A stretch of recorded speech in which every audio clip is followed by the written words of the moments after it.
Hello everyone, good evening. Welcome to today's session. Okay, so I hope I am audible and everything is fine.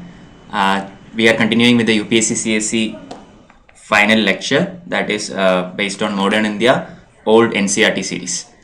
Okay, so today is the 10th part of this lecture and today we are looking into the Gandhian era.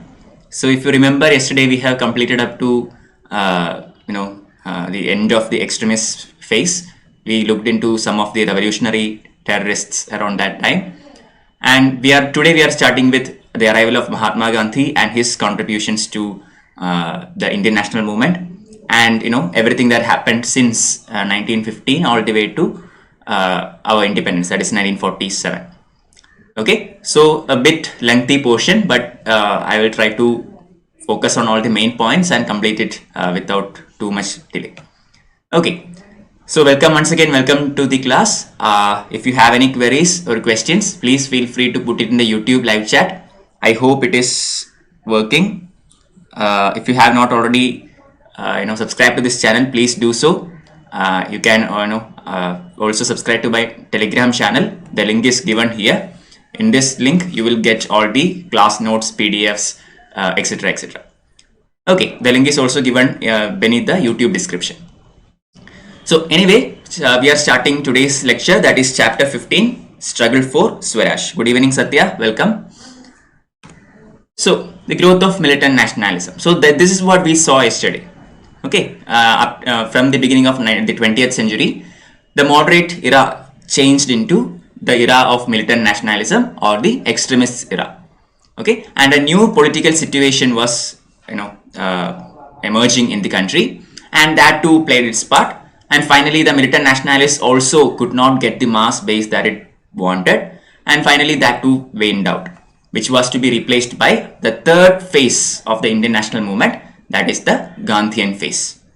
Okay, so the new political situation was maturing during this period from 1914 to 1918. So that is the time when militant nationalism has gone down. Okay, plenty of individual revolutionary terrorist activities were happening all around the country. Okay, but anyway, one important thing that happened around this time globally was the First World War. Okay, it started in 1914 and all the way to 1919. So during this war, Indian nationalists sincerely helped the British, expecting that at the end of the war, British would be lenient towards them and would give them some kind of self-determination or self-rule. Okay, this was expected by the nationalists, although it never materialized. During these war times, some of the Indian industries actually started to develop at a very high rate. I mean, it was the war in a sense was actually profitable for the Indian industrialists. Why? Because during the war, the British industries were focused into making war materials. Okay, making ammunitions, making weapons, etc., etc., and other war-related materials. So the Indian industries could fill the blank or fill the vacuum that was formed by the lack of production from British industries. Clear? So during these times, we see a boom in the Indian industry. So World War I, as a matter of fact, actually promoted Indian industries, but it was not so for the common people. Okay, the peasants, the workers, all these people had to face the brunt of the war. Okay, the prices started to increase, very high inflation. All this made the life of poor people further miserable. So the economic activity or the general economy of the nation was very much pathetic. All right, unemployment was very high. The prices of articles began to become very, very high. Okay, so the war finally the war ended. The economy is still very bad. British, once again after at the end of the war, British industries started to go back to their initial productions and all. So Indian industries also began to come down. Okay, that boom sustained only till the end of the war. At the end of the war, British industries, regained their production, and the demand for Indian goods reduced, and the Indian economy obviously came down. Okay, so industrialists are not happy, peasants are not happy, workers are not happy, artisans are not happy, plenty of unemployment. The Indian soldiers who fought the First World War in European nations and all, when they came back from their respective positions back to India, they imparted their knowledge and experience in those places to the Indian public. Okay, I mean, they had gained experience of the European methods of lifestyle. Okay, how the Europe lives. Similarly, how people in other parts of the world, say Africa or East Asian nations, etc., lived. So all these insights also poured into the Indian society. So, as a nutshell, the people of India got an insight about the world and the affairs of the world by the end of the World War. Okay, so this First World War not only influenced India, but it also influenced similar national movements throughout the world. Okay, for example, in Africa or say Latin American colonies, or maybe East Asian colonies. In all these places, the First World War shattered the myth of European superiority, the myth of racial superiority of white man, and all these things. And the national movement in these respective areas started to rise. And at the end of the war, we had this very famous Paris Peace Conference, and peace settlements were made. And when the peace settlements were made, all the wartime promises were forgotten. Okay, the USA, British, France, all these people made certain promises to all these colonies that at the end of the war we will give you this if you help us during the war. But at the end of the war, when they emerged victorious, they forgot all these things and they started to go back to their usual oppressive attitude in the colonies. Okay, and the war actually led to the erosion of white man's prestige. I explained this point yesterday. So one of the important events that happened around this time, another event along with the World War I, was the Russian Revolution that happened in 1917. So in Russia, up till this time, the Tsarist regime was ruling. The Tsarist regime is basically an imperialistic regime. Okay, a very much autocratic imperialistic regime that was ruling Russia for a very long time.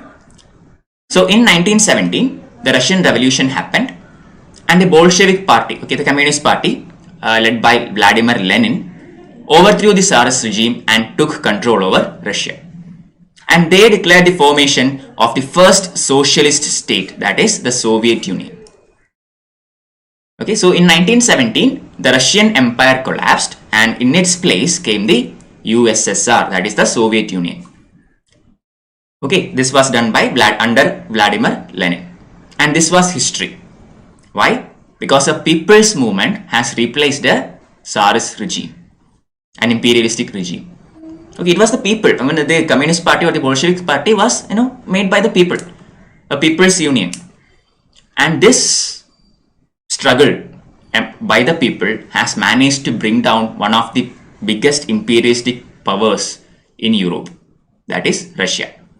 So this event actually inspired similar nationalistic trends in other parts of the world, also in India. India was also heavily influenced by the Russian Revolution.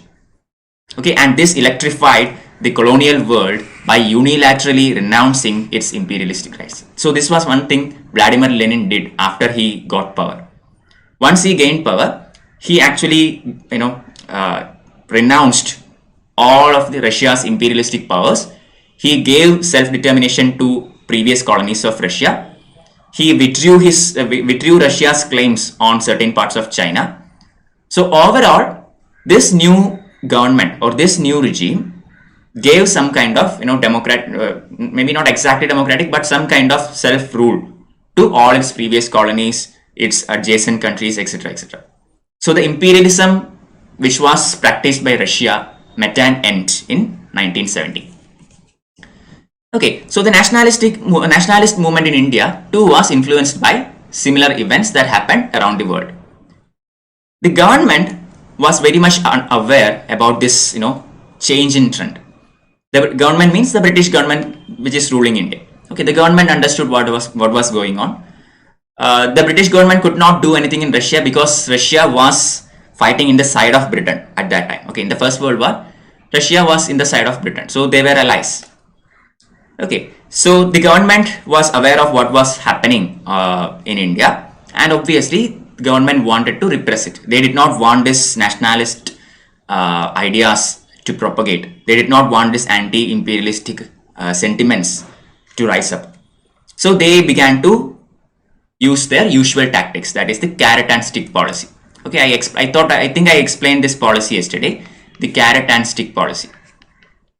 Okay, so basically initially they will give some kind of concessions, etc., to try to appease. If it doesn't work, they will use brutal oppression. That is a carrot and stick policy. So they went back to this policy, and as a part of this initiated the Montagu-Chelmsford reforms.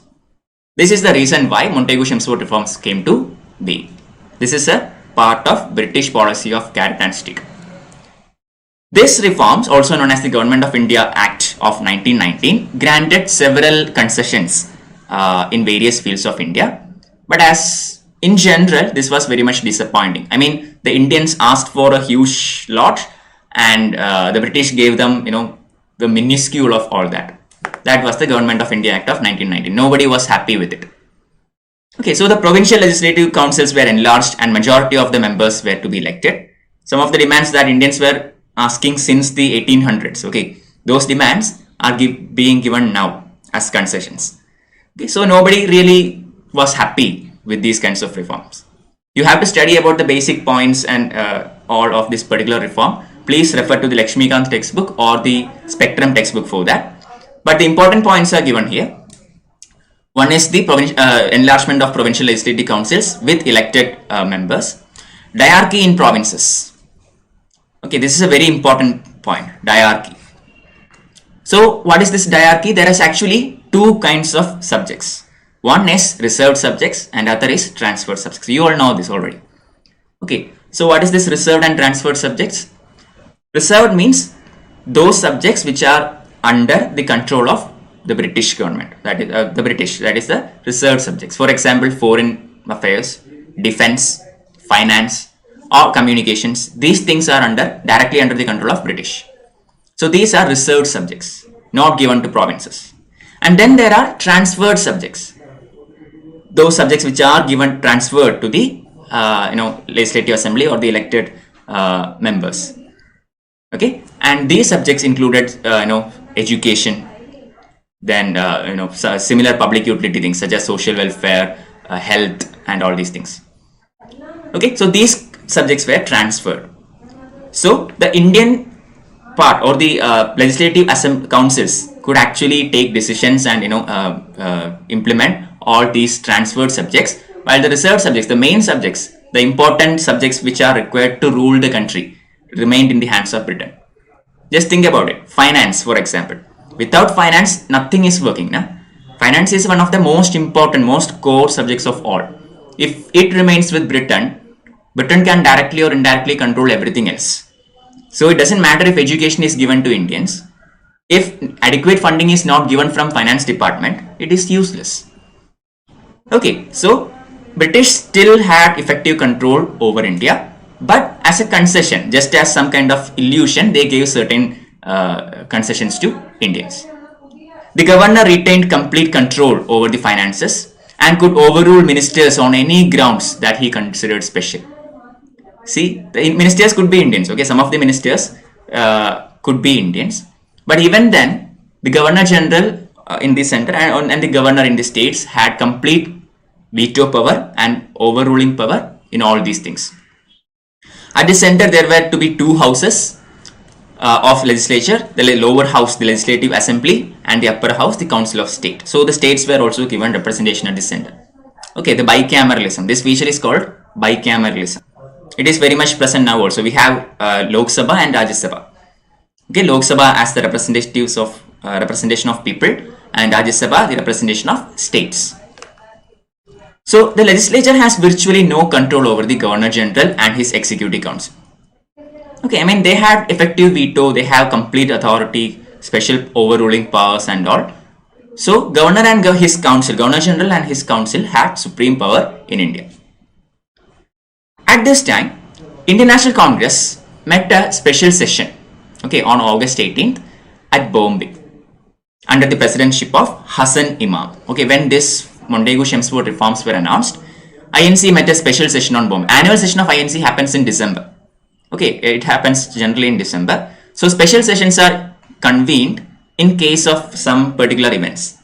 And this is one such session. On August 1918, a special session was convened in Bombay under the presidency of Hassan Imam to consider the reform of proposals. Okay, whatever is given through Montagu Chelmsford reforms, and it condemned these as disappointing and unsatisfactory. Obviously, Indians asked for the moon, but the British gave them stones. Okay, and they demanded effective self-government instead. But the problem was that certain factions within the Congress did not completely reject these these proposals. For example, some of the veteran leaders such as Surendranath Banerjee were actually in favor of accepting these reforms. Okay, they were accepting, they were willing to accept some of these reforms and wanted to work with the British government, in the future governance of India. And these people left the Congress at this time, and they did not even participate in the Bombay session. And from now onwards, they came to be known as the liberals. Okay, those Congress leaders who actually accepted certain demands, the reforms in 1919, and left the Congress to form the Indian Liberal Federation, or the ILF, came to be known as the liberals, led by veteran leaders like Surendranath Banerjee. From now onwards, this faction, this faction known as liberals, will play a minor role in Indian politics. Okay, we do not hear from them from this point of time. Okay, that faction is the role of that faction in the mainstream Indian national movement is done and dusted. All right. Now, around this time, after the Montagu Chelmsford reforms and all, another major event happened in India. Okay, and that is known as the Rowlatt Act. Let me just check if you have any questions. I will come back to it. Welcome, Seema. Okay, nothing. So continuing, the Rowlatt Act. Okay, so throughout the war, there were plenty of repression, made by British on national movement, on the nationalists, etc., etc. Okay, the repression and oppressive methods continue.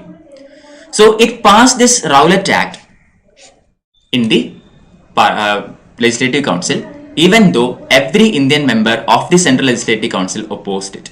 What is this Rowlatt Act? I will explain. Okay, but understand that an act named the Rowlatt Act was actually implemented in India, even though every Indian member of the Central Legislative Council opposed this.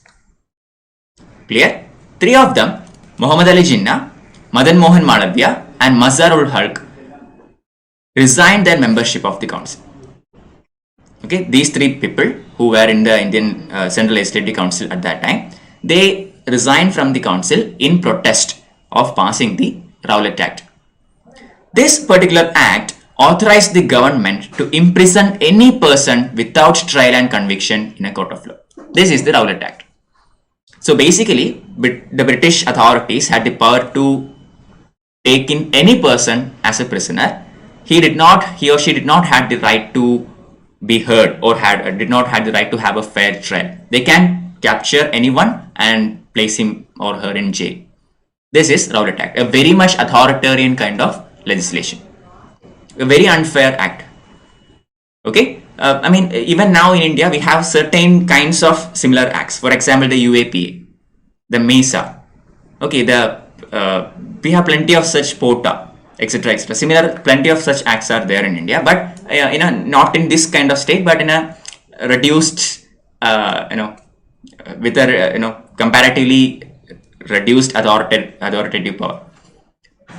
Okay, so the crux of this act is the British government had complete authority of Indians, and the basic freedom of habeas corpus is hereby cancelled or withdrawn. Okay, what is habeas corpus? Habeas corpus currently is one of the writs in India. Okay, according to habeas corpus, if the writ of habeas corpus is passed by the Supreme Court, the body is to be presented. That means that person has to be, brought before the court, or he has the he deserved to have that justice. But by passing the Rowlatt Act, British took away this writ, or took away this freedom of habeas corpus, which means now onwards they could have complete authority over the personal liberties of people, Indians. It is actually during these times the role of Mahatma Gandhi comes into the Indian politics. Okay, so instead of democratic progress, what came to being after the end of the war was basically very authoritarian regime continuing its oppressive and repressive measures. So unrest spread throughout the country. There was plenty of powerful agitation against this act. Okay, and at this time Mahatma Gandhi makes his entrance into Indian national movement. Clear? Yes, exactly. Okay, bring the body, habeas corpus, correct, Seema and Satya, very good. So Mahatma Gandhi, let's talk brief about Mahatma Gandhi. We all know when he was born, okay, where he was born and all, so I'm not going into all that. I mean, October 2nd, 1869, Porbandar, Gujarat. We all studied that since, LP school and all. Okay, so Mahatma Gandhi actually went to South Africa. I mean, he completed his, law degree in Britain and went to South Africa, and he was there until 1915. Okay, and in South Africa, he saw the discrimination that is faced by the Africans and Indians at the hands of British. This discrimination, degradation, etc., the Indians had to face in South Africa tremendously, made him worried. Indians were denied the right to vote. They had to register and pay a poll tax. They could not reside except in prescribed locations, which was, insanitary and congested. Gandhi soon became the leader of this struggle during these circumstances. Okay, so this is where the leader of Mahatma Gandhi is made. Mahatma Gandhi as a leader is not made in India. That was actually made in South Africa during his time in South Africa. It is actually in South Africa during the struggle against these conditions that Mahatma Gandhi comes up with the novel ideology of Satyagraha, the technique of Satyagraha, which is based on truth and non-violence. Okay, that technique of struggle was evolved by Mahatma Gandhi during his time in South Africa. So according to this concept of Satyagraha, the ideal Satyagrahi was to be truthful and perfectly peaceful, but at the same time refused to submit to what he considered wrong. Okay, he is supposed to be truthful, he is supposed to be non-violent, but he won't bow down to what he considers to be wrong. Clear? And for that, he would accept suffering willingly in the course of struggle against the wrongdoer. He won't attack back. Okay, he will be completely non-violent. He or she will be completely non-violent, but he will still oppose something that is wrong, something that he or she considers wrong, and he or she will be willing to suffer to any extent during the struggle against the wrongdoer without putting any kind of violence. Okay, so the important aspect of Gandhi's outlook was that he would not separate thought and practice and belief and action. This is something very much important. We have seen similar statements regarding Swami Vivekananda. He also taught that without action, mere ideologies or mere words are useless. Action is very much important. Mahatma Gandhi believed in the same thing. You can't separate thought and action. Both has to coincide. Both has to be done simultaneously. Similarly, belief, practice, all these are important. Anyway, he emerged as a very victorious leader in South Africa. I mean, many of his demands were eventually met by the authorities in South Africa, and he was successful there. And in 1915, he came back to India at the age of 46. Okay, he came back to India in 1915. And the day in which Mahatma Gandhi returned to India is celebrated today as the Pravasi Bharatiya Divas. Clear? That is something related to current affairs. The Pravasi Bharatiya Divas is the day in which Mahatma Gandhi came back from South Africa to India. But anyway, once he came back to India, he did not immediately join the Indian national movement. Okay, he decided that instead of jumping into the movement directly, he will silently tour the entire country for 1 year. Okay, he wanted to study India. I mean, he was in South Africa for a very long time. So when he came back, he really wanted to know what India was. Okay, what was India's requirement? What was India's aspirations? To understand India for what it is, Mahatma Gandhi decided to tour throughout India for 1 year. So it was only in 1916 that he actually started his contributions to the national movement in India. In 1916, he founded the Sabarmati Ashram in Ahmedabad, and his followers also joined him in his pursuit for the independence struggle. The first Satyagraha of Mahatma Gandhi in India occurred in 1917. Okay, this was the first experiment of Satyagraha by Mahatma Gandhi in India. And it occurred in a district called Champaran, which is in Bihar. You all know the story. So basically, this was, against the oppression which was meted out to the indigo plantations. Okay, so Britishers basically forced the Indians to the planters to cultivate indigo in 3/20ths of their land.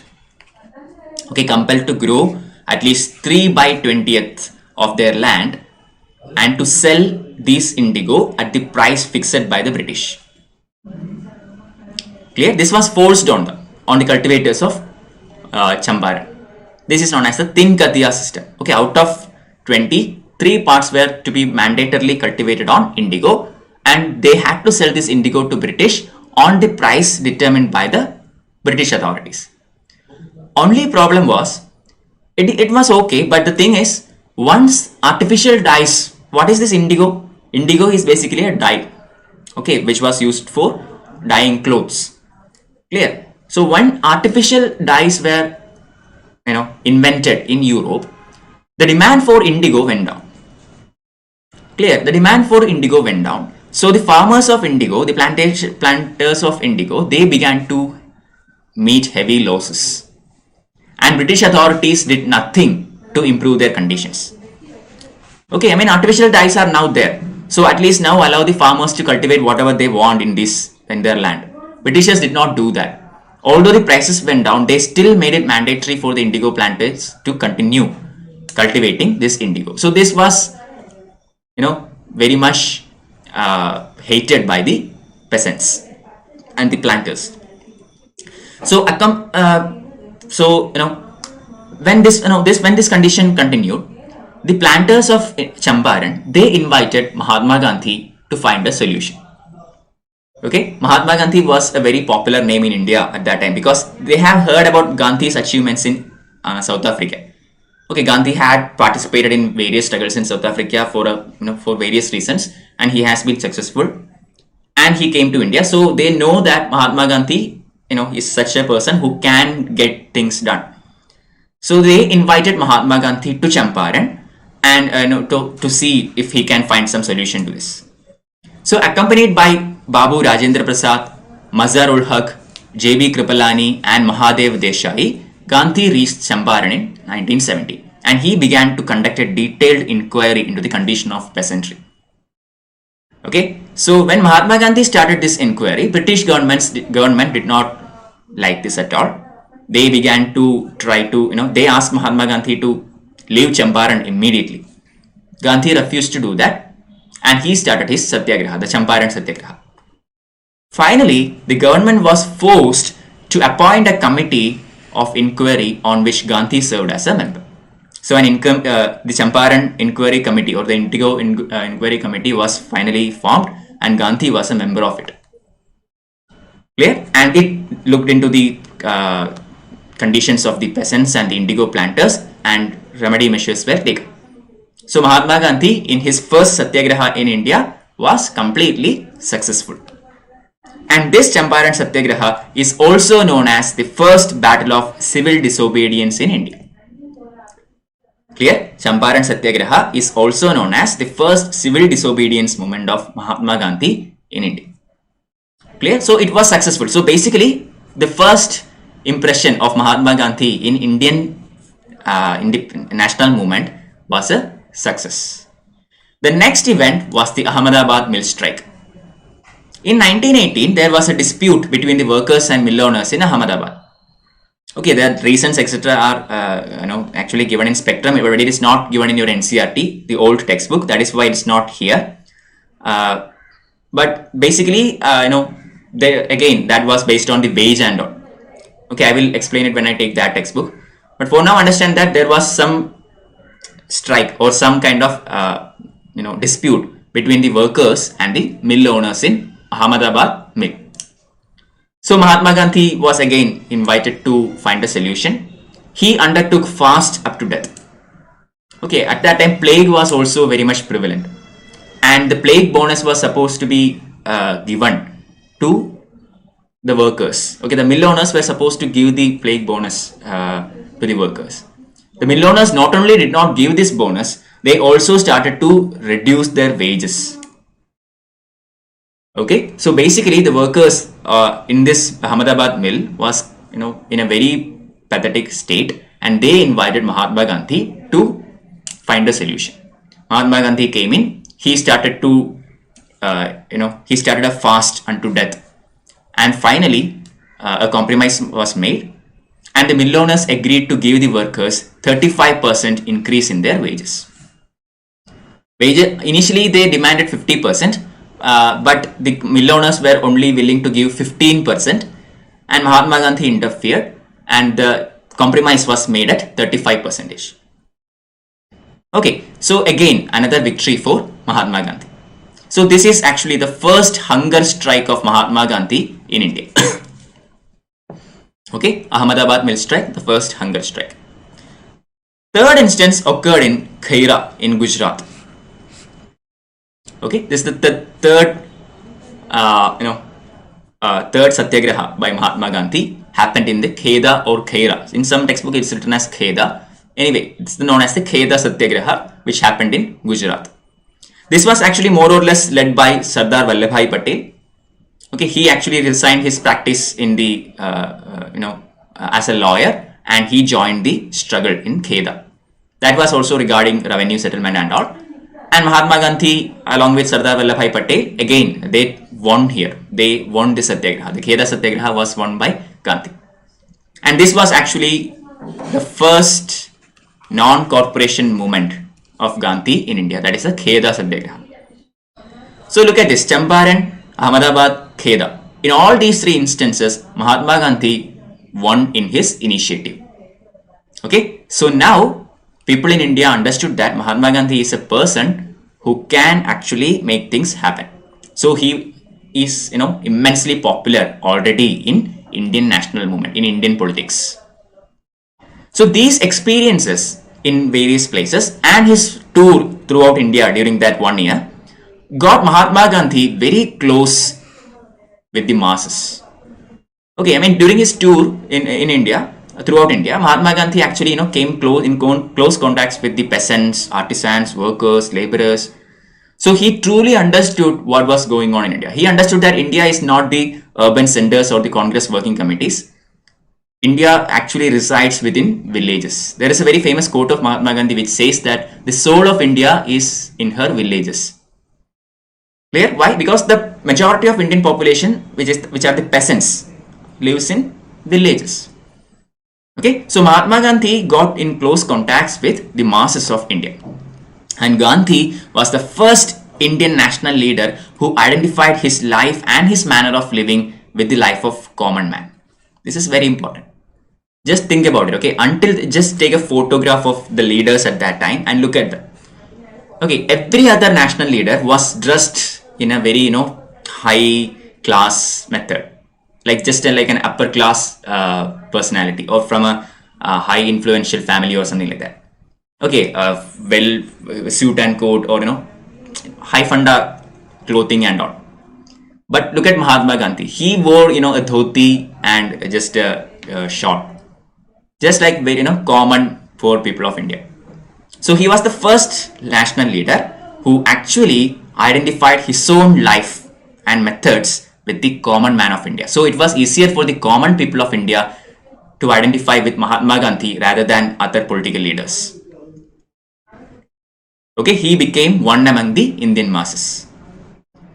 The three most important other causes, apart from the national movement, the other three main causes that Mahatma Gandhi stood for were Hindu-Muslim unity, number one, the fight against untouchability, number two, and the raising of the social status of women in the country. These three, and apart from the national movement, these three were the prime causes for which Mahatma Gandhi stood. Okay, Hindu-Muslim unity, very, very important. We see his role in Hindu-Muslim unity throughout the national movement. His fight against untouchability, another important factor. The raising of the social status of women in the country. These three are the three important causes which Gandhi stood for. Okay, so anyway, in 1917 and 1918, after these three satyagrahas, the Champaran, Ahmedabad and Kedah, Gandhi became immensely popular. And now it was the time for an all India level strike, an all India level satyagraha. And this was given, for this to materialize, something national has to happen, and that was the Rowlatt Act. Okay, when Rowlatt Act was implemented by the British, everybody in India opposed it. Okay, every Indian person opposed the Rowlatt Act. So now we have a common cause. Now the Indians are given a common cause. Okay, the British, the foreign rule, the enemy rule has given an opportunity for the Indians to unite. Okay, and this was the perfect moment to launch an all India level satyagraha. So on February 1919, Mahatma Gandhi founded the Satyagraha Sabha. And the members of this Sabha took an oath that they would disobey this act and they would themselves court, arrest and imprisonment. They will not do any kind of violent activities. They will simply oppose it and protest against it and will willingly court, arrest and imprisonment. The National Congress, the Indian National Congress, was now to become an organization for political action. Up till now, we see isolated events, or say we see certain demands put forth for constitutional reforms, etc., etc. But from this point of time onwards, Indian National Congress will completely be becoming a political body, and they will be coordinating and leading the movement, bringing in masses. Okay, they will be coordinating actions in different part of the country, and they will be guiding the masses in their pursuit to achieve independence. Gandhi asked the nationalist workers to go to villages because that is where India lives. I already told you this. And the symbol of the transformation, okay, the change in this phase and the symbol of that transformation was supposed to be khadi. We see the charka figure with Mahatma Gandhi always, right? That the instrument of charka is always very close to Mahatma Gandhi's image. So he popularized charka, he popularized khadi. Okay, and the khadi was actually the symbol of this transformation. People responded to Mahatma Gandhi's call. Okay, when the political activity started in villages, and when they got a leader like Mahatma Gandhi who lived a life just like a common man, the people responded to him. They responded to Gandhi's call to come into the national struggle. And on March and April 1919, there was remarkable political awakening in India, slogans of Hindu-Muslim unity, and the entire air was electrified. Okay, so all in all, the masses are finally coming into the Indian national struggle. Until now, this was the main aspect that was lacking in Indian national movement. That is bringing in the masses. And Mahatma Gandhi has finally filled that vacuum. He has brought the masses into the national movement. Anyway, in 1919, Rowlatt Act was passed. The people started this Satyagraha, Mahatma Gandhi started the Satyagraha Sabha, and the Rowlatt Satyagraha was started against the Rowlatt Act. Gandhi gave a call for a hartal on 6th April 1919, and people came in unprecedented numbers and participated in this Satyagraha. Government, what did they do? Obviously, they repressed. Okay, government only know one method, that is repression and oppression, using the police and military to strike down. Okay, in certain areas there were gunning down, machine guns were used against the public, unarmed public. Okay, so government continued its brutality. On 13th of April 1919, a very notorious event, inglorious event happened in Indian history. Okay, a very notorious event happened in Indian history, that is the Jallianwala Bagh massacre. Okay, so what happened was, this was the Baishagi Day. Okay, and as a part of the Baishagi Day celebrations, there was a fair, the Baishagi Day fair in the Jallianwala Bagh, which is basically a garden. Okay, and people in large numbers came to attend this fair. People from adjacent villages also came to attend this fair. Britishers had actually put in military, they actually imposed something like the section 144 of modern days. Okay, basically a kind of order in by which the people are not allowed to gather.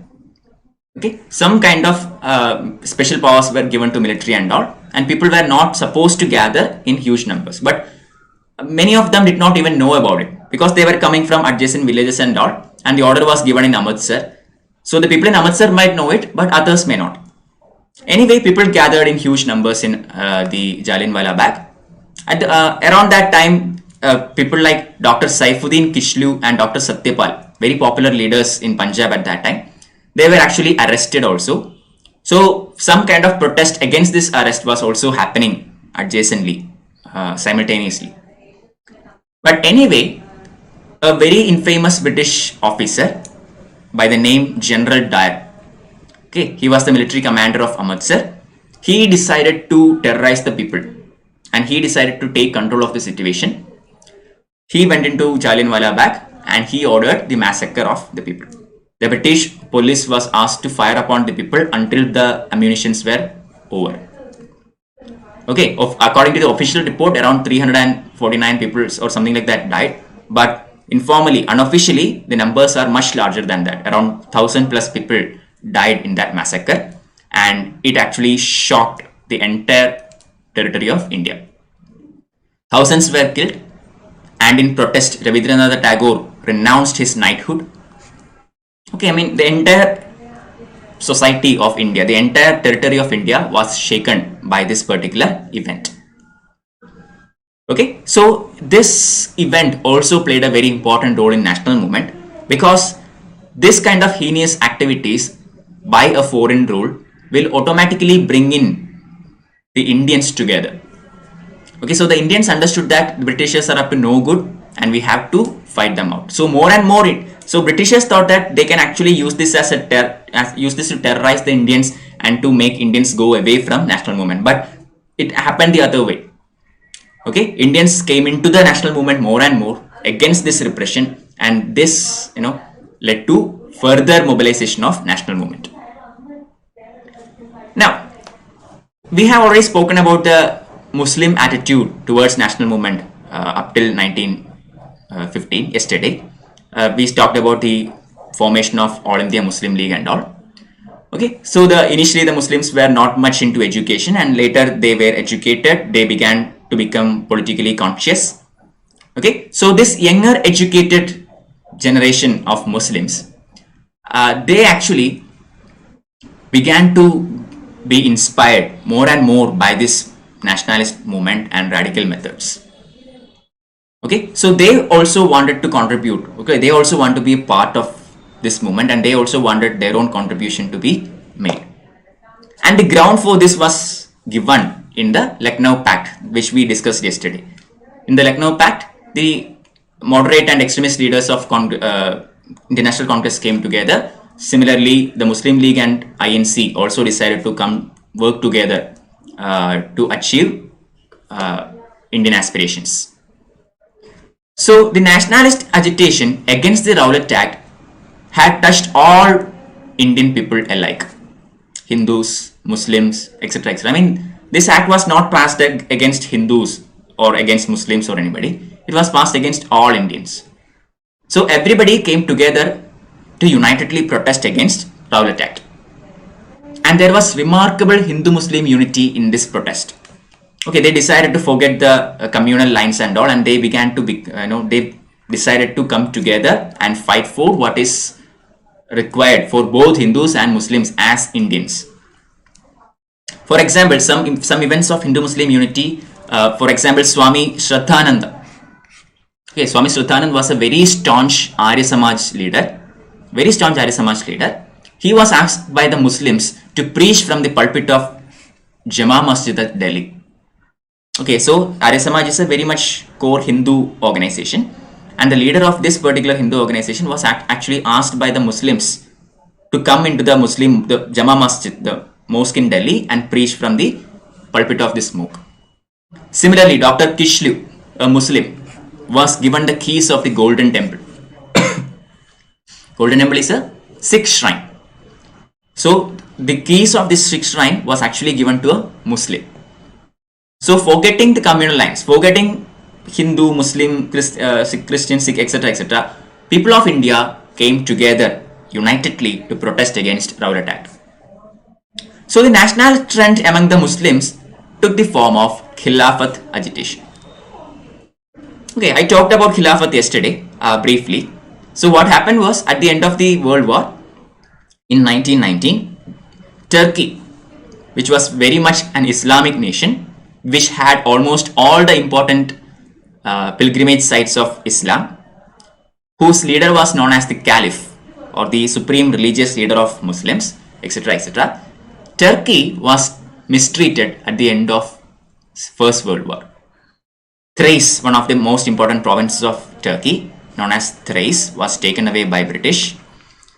Okay, similarly, in general, in the Paris conference, by the Treaty of Versailles, Turkey was completely mistreated. And this treatment of Turkey by Britain and by the Allies was considered as a, shame or as an insult towards Muslims. Okay, because Turkey was, I already explained why Turkey is so much important for Islam. So mistreatment of Turkey was considered as mistreatment of Islam. This gave rise to a sympathetic feeling towards Turkey throughout India, especially among the Indian Muslims, and led to the formation of Khilafat movement. Okay, so a Khilafat committee was soon formed under the leadership of Ali brothers, that is Muhammad Ali and Shaukat Ali, along with Maulana Azad, Hakim Ashmal Khan and Hasrat Mohani. These people formed the Khilafat committee to protest against the mistreatment of Turkey. All India Khilafat conference was held in Delhi in November 1919, and it decided to withdraw all cooperation given to the government. Okay, so Muslim League, now under the leadership of certain nationalists, okay, the younger generation of Muslims were very much patriotic, for example, people like Jinnah and all. Okay, so the Muslim League, which was now under the leadership of such nationalist leaders, gave full support to the Indian National Congress around this time. Okay, decided to give full support to the Congress in achieving the Indian dreams. The Congress leaders, including Tilak, Gandhi, etc., they saw this Khilafat as an opportunity to cement Hindu-Muslim unity.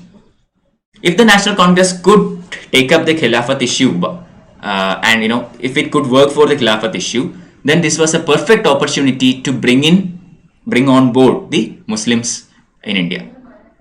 So they saw this as an opportunity for cutting down communalism and bringing in Hindu-Muslim unity. But this was dangerous, okay? This was a very dangerous gameplay that we will understand very soon. This should not have taken place, or it should have taken place in a different method. But anyway, the government refused to annul the Rowlatt Act. It refused to make amends to the atrocities in Punjab, or satisfy the nationalist urge for self-government. So in general, government was willing to give nothing to the Indians. So finally, the Khilafat committee launched a non-cooperation movement on 31st of August 1920. Okay, the non-cooperation movement was launched by the Khilafat committee on 31st of August 1920. Gandhi was the first person to join this movement, and he actually returned the Kaisar-e-Hind medal, which was given to him by the British at the end of Boer War. Okay, in South Africa, Gandhi participated in the Boer War, and for his contributions, British awarded him the Kaisar-e-Hind medal, and this was actually given back by Mahatma Gandhi around this time. Indian National Congress met a special session in September 1920 at Calcutta, and they supported Gandhi's plan for non-cooperation against the government. And the annual Congress session, which was held at Nagpur in December 1920, endorsed this idea. Okay, so finally, we see the beginning of non-cooperation movement. Why?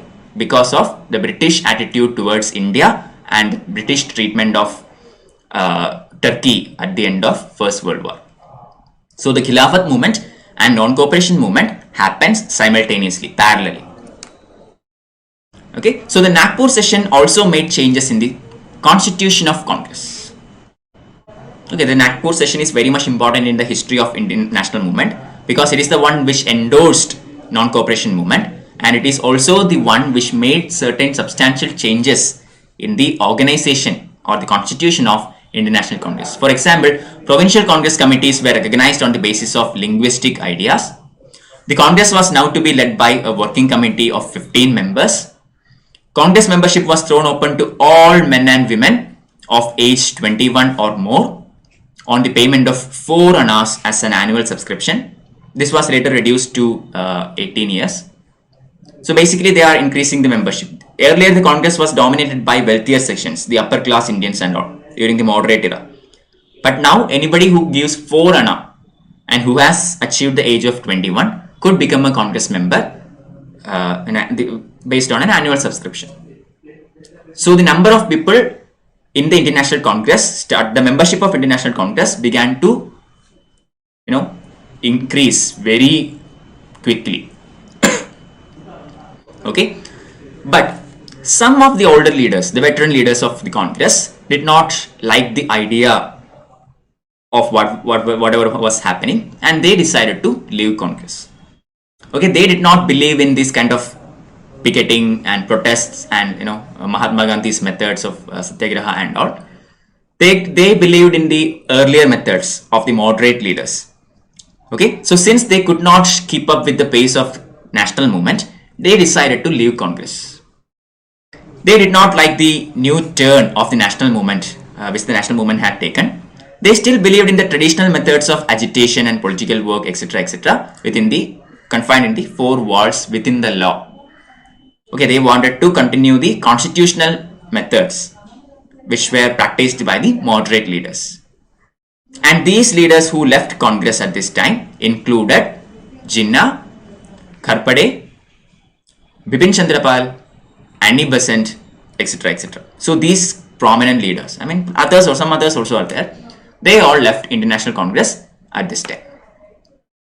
Okay, but the non-cooperation movement, no questions, I think.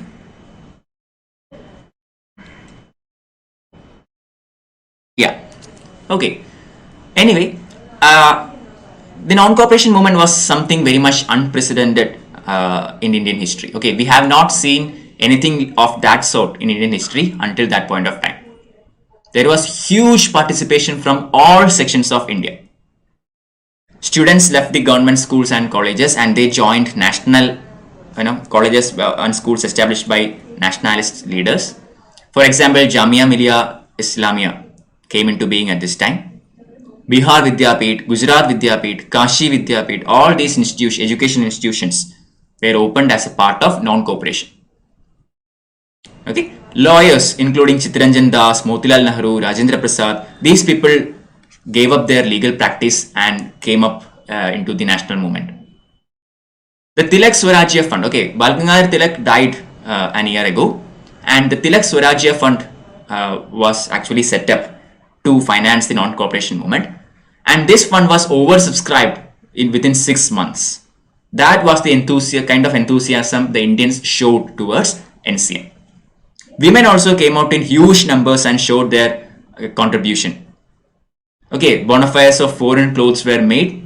Khadi became the symbol of freedom.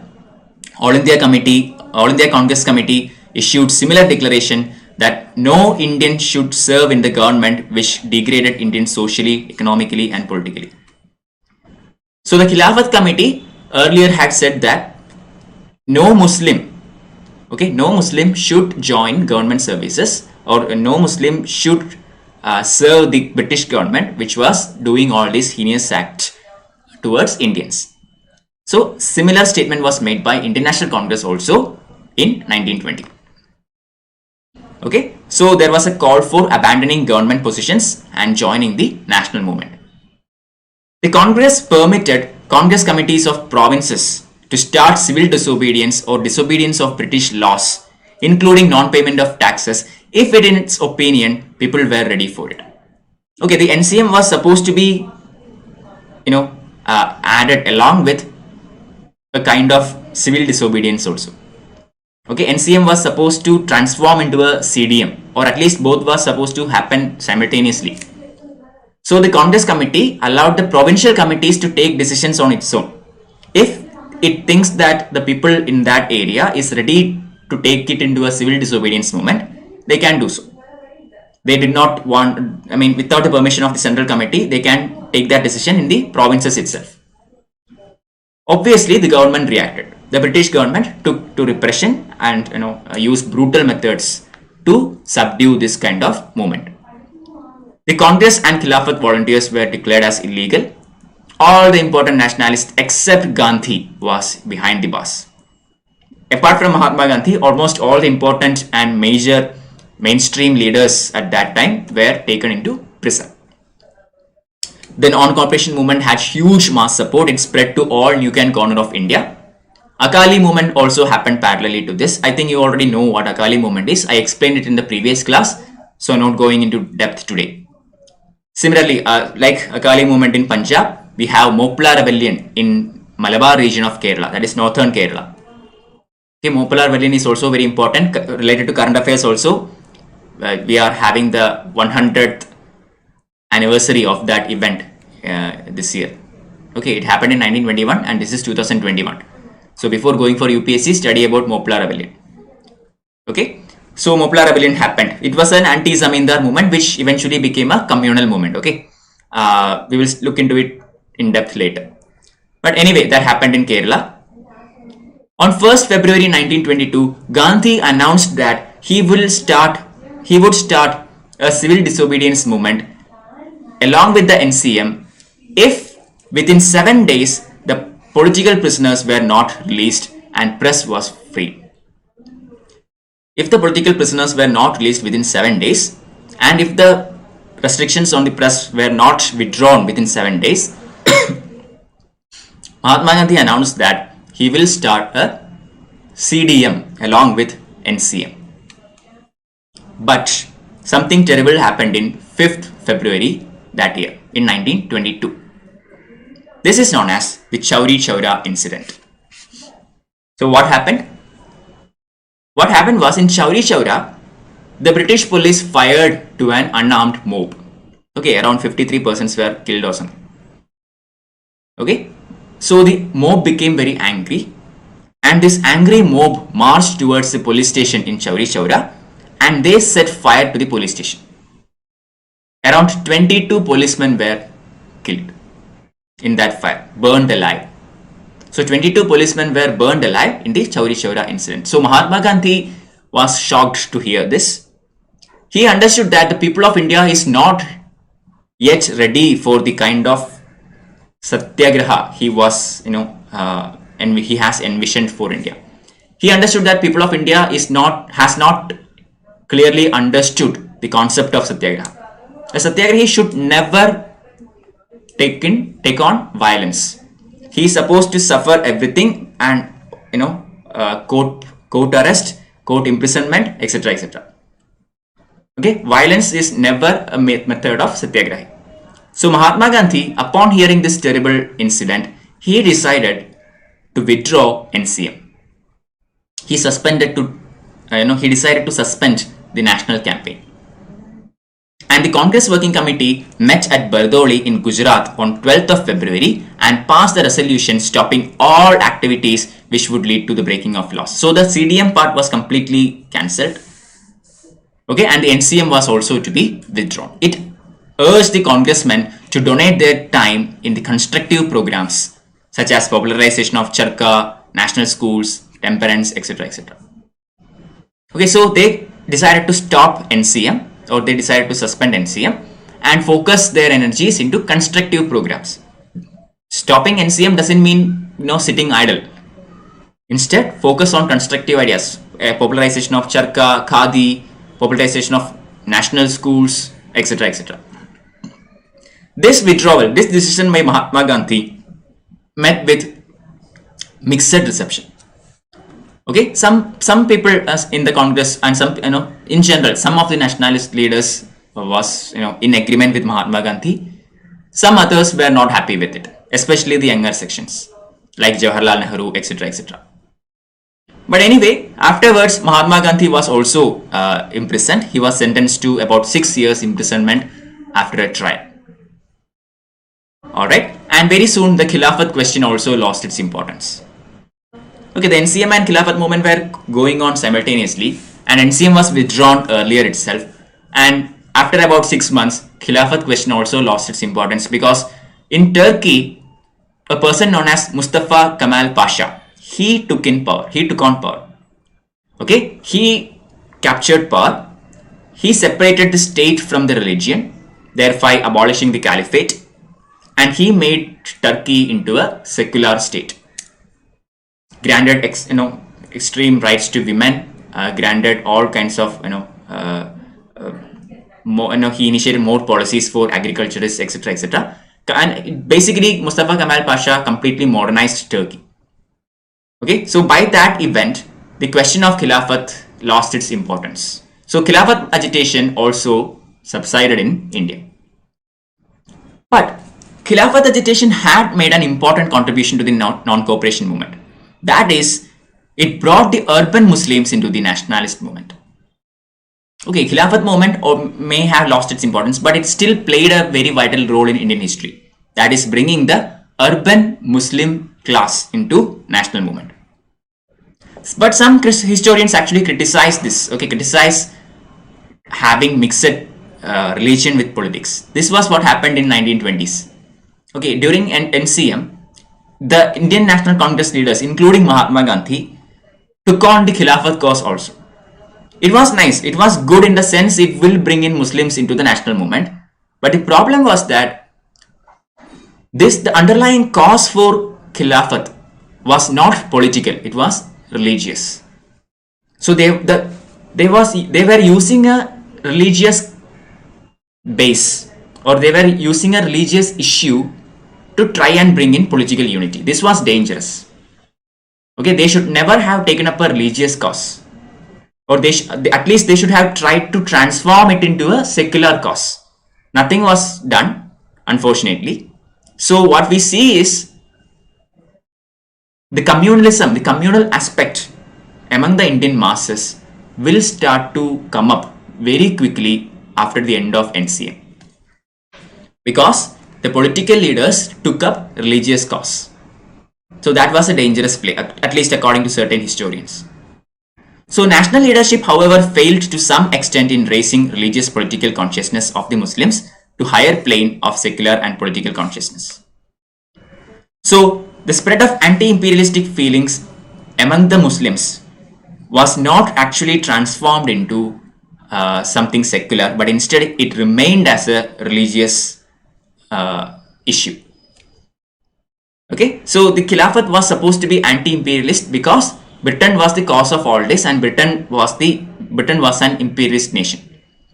So the anti-imperialist movement should have had a secular character, but instead it remained as a religious event.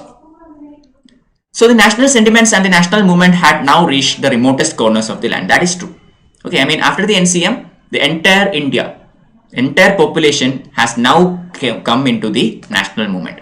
It has reached even the remotest corners of India.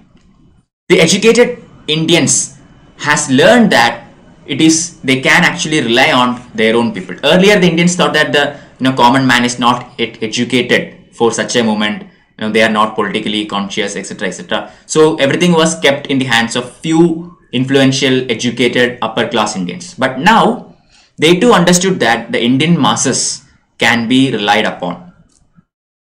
Another important contribution of NCM is that the Indian people has lost the sense of fear. They are not anymore afraid of the foreign rule of the British. They had that self-confidence, they had that self-esteem, and they started to believe in themselves. So these are the contributions of NCM to the Indian national movement. Okay, let me check if there are any questions. Okay, from Satya is asking why leaders tend to use religious sentiments to unify people from different religion, why they do not try to aware or educate people about unity or nationalism, both with reference to past and present. That is a very interesting question, but again, it's all politics. At that time, the reason was very simple. The political leaders did not clearly understand the depth of their decisions. Okay, I already told you, people like Tilak and Gandhi, they all wanted united India. They all stood for Hindu-Muslim unity. Even Tilak, yesterday I told you, although Tilak, focused on Shivaji festivals and Ganapati festivals and all, he also was a preacher of Hindu-Muslim unity. Okay, and Gandhi, obviously, one of such personalities, and both of them, read the event, or both of them took Khilafat as an opportunity for bringing in the Hindu-Muslim unity. They never saw, or they failed to envision the underlying causes or the eventual causes or the after effects of that particular political action. Okay, so if we can, in hindsight, we can say that it was not such a great political decision. Yes, they should have taken the Khilafat question, but they should have actively tried to make that religious issue into something secular. They should have given more and more political awareness, political education to the Muslim factions, to other communal factions in the society, even in other religions, and they should have tried to make it into something more secular. That never happened. Even before also, in 1919, I told you, during the Lucknow Pact, I told you, the International Congress actually accepted the Muslim demands of separate electorate. Again, this is actually a separatist idea. Muslims and Hindus will come together after the Lucknow Pact. That is true. But the problem was, by accepting separate electorate, what does that imply? It implies that Muslims are different and Hindus are different. Okay, so by merely accepting the idea of separate electorates, the International Congress accepted that Hindus and Muslims are different. Okay, that wedge has been already made. And we will see that very slowly this wedge will begin to increase and increase and increase, and finally it blows out in 1947 during the partition.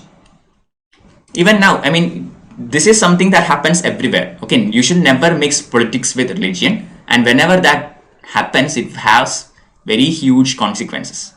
Very recent example is Shabarimala issue. Okay, we all know what happened in Shabarimala, a very peaceful place. Certain Supreme Court order came, and people reacted, government reacted, and it was in the end a mess. And now it's still continuing in the Supreme Court. So let's wait for what happens.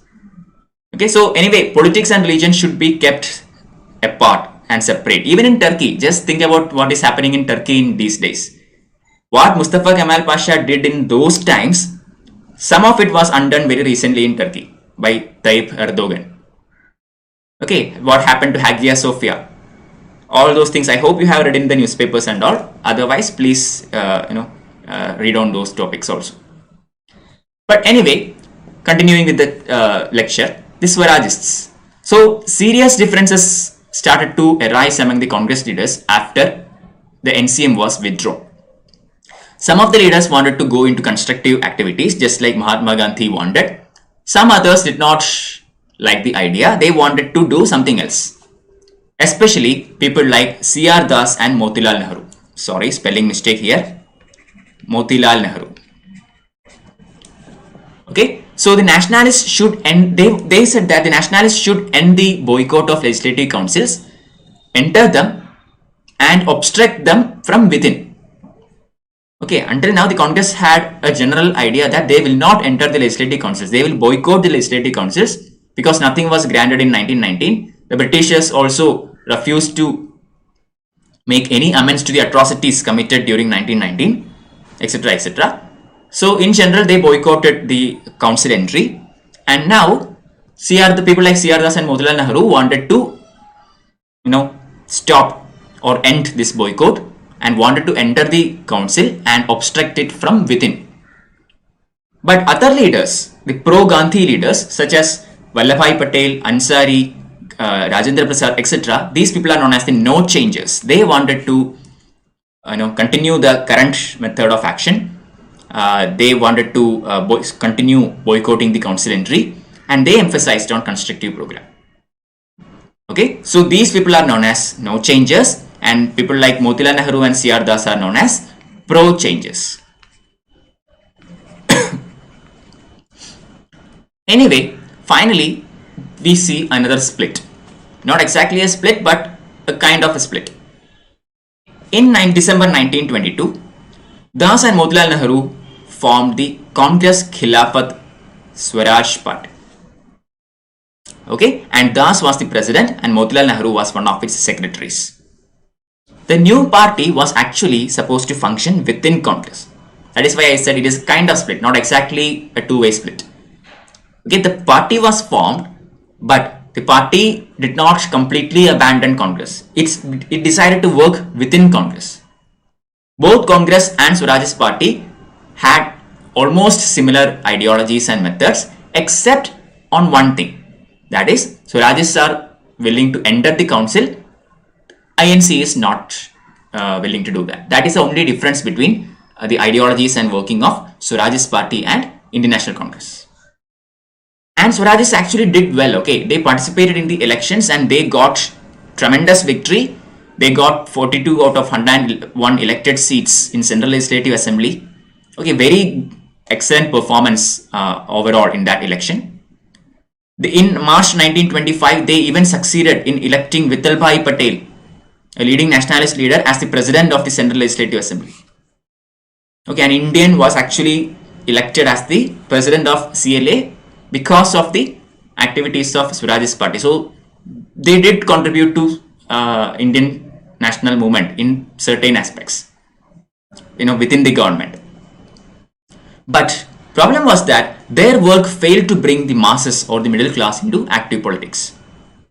Okay, the masses, after the NCM, they lost touch with the masses. They couldn't bring them into the mass movement.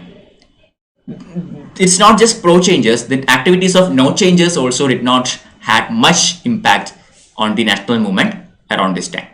So all in all, we see some kind of vacuum or some kind of draggness after the non-cooperation movement was suspended in 1922. And this vacuum was actually taken advantage by the communal elements within India. Okay, the communal elements start to rise up. They use this an opportunity to take advantage and spread their views and ideas and all. The Muslim League and Hindu Mahasabha. Hindu Mahasabha was formed in December 1917, and both these institutions, the Muslim League was a Muslim communal organization. Hindu Mahasabha is a Hindu communal organization. Both these started to propagate their own ideas and caused communal elements to rise up in Indian history. Okay, so the responsivists, spelling mistake. The responsivists, okay, as they are called, including Madan Mohan Malaviya, Lala Lajpat Roy, N.C. Kelkar, etc., offered cooperation to the government so that the so-called Hindu interests might be safeguarded. Clear? So such kind of communal elements started to put forth their own views, which are extremely selfish and not in tandem with the Indian aspirations. For example, see here the leaders like Madan Mohan Malaviya, Lala Lajpat Roy, okay, very great leaders. They are actually offering cooperation to the British government for the so-called Hindu interests, selfish interests. They accused Motilal Nehru of letting down the Hindus, of being anti-Hindu and of favoring cow slaughter, etc., etc. The Muslim communalists, okay, were no less active in fighting for the loaves and fishes of office. Just like Hindus, Muslims also made their own communal issues and communal aspirations and all. Anyway, a general political apathy was continuing or felt throughout India. So Gandhi was actually living a life of retirement at this time. After non-cooperation movement, Gandhi was arrested and sentenced to 6 years imprisonment. but he was released after some time. But he did not immediately join the national movement, or he did not try to bring in another huge scale movement, but instead he lived a life of political retirement. Okay, and the communal factors in Indian society started to use this to their own benefits. Finally, in November 1927, another important event happened in Indian history which gave an opportunity to end this vacuum and bring in another huge upsurge in Indian national movement, and that is nothing but Simon Commission. Okay, Simon Commission in that sense is very important. Let me see if there are any questions. Why leaders tend to use religious sentiments to unify people from different religion? Yeah, I mean, see, for people in general, for any person, say consider you or me or any other person, that person grows up in certain kind of circumstances. Okay, say for example, if that person is a Hindu, then that person grows in Hindu methods, Hindu traditions, beliefs, gods, orthodox, etc., etc. Similarly, if he is a Christian, he has his method of coming up. Muslims has their own, Sikhs has their own. So every person is grown, I mean, or on a different set of circumstances, which will have huge impacts within that person. Okay, so Hindus will have certain Hindu characters, Christians will have certain Christian. I'm not talking about the kind of beliefs and customs they do or anything. I'm actually talking about the impact of that particular religious aspect into that person. Okay, so if Hinduism is attacked by someone else, then there will be a collective Hindu uproar against that particular attack. Similarly, if Islam is attacked by something else, then there will be the Islam will unite against that particular attack together. Okay, so this is something very much very much special about religion. Religion has that kind of impact in the life of people. There are people who do not believe in religion also. Okay, for them it might be different, but in general, religion is something in which everybody immediately unites, or because they can connect to themselves. Shabarimala, best example. Okay, when the traditions and beliefs of the Hindu shrine of Shabarimala was when the Supreme Court order came that women of that particular age can also enter Shabarimala, immediately that was considered as some kind of intrusion into the traditional customs and beliefs of Hindus. Okay, so every Hindu, even if he might not actually be going to Shabarimala or anything, still that affected the Hindu sentiments, because that is the way a person is brought up. That is the role the religion and faith plays in that person. Okay, so that can be exploited in any field, and certain politicians take advantage of this. Okay, so religion is one thing that you can take advantage of. So, and in India, the majority of Indians are Hindus. So India has a Hindu majority, and other religions such as Islam, etc., etc., are minorities. So by applying inner religious methods, you can have a majority base or a minority base. You can take in take into your own hands certain sections of Indian society. Just see what happens after elections. Okay, after elections, every party, irrespective of whatever religion they are into, or even if it is a secular party, even they will analyze their votes, their voting patterns and all. They will look into how much minority vote they got, how much majority vote they got, how much votes they got from particular sections of society or from particular caste organizations, etc., etc.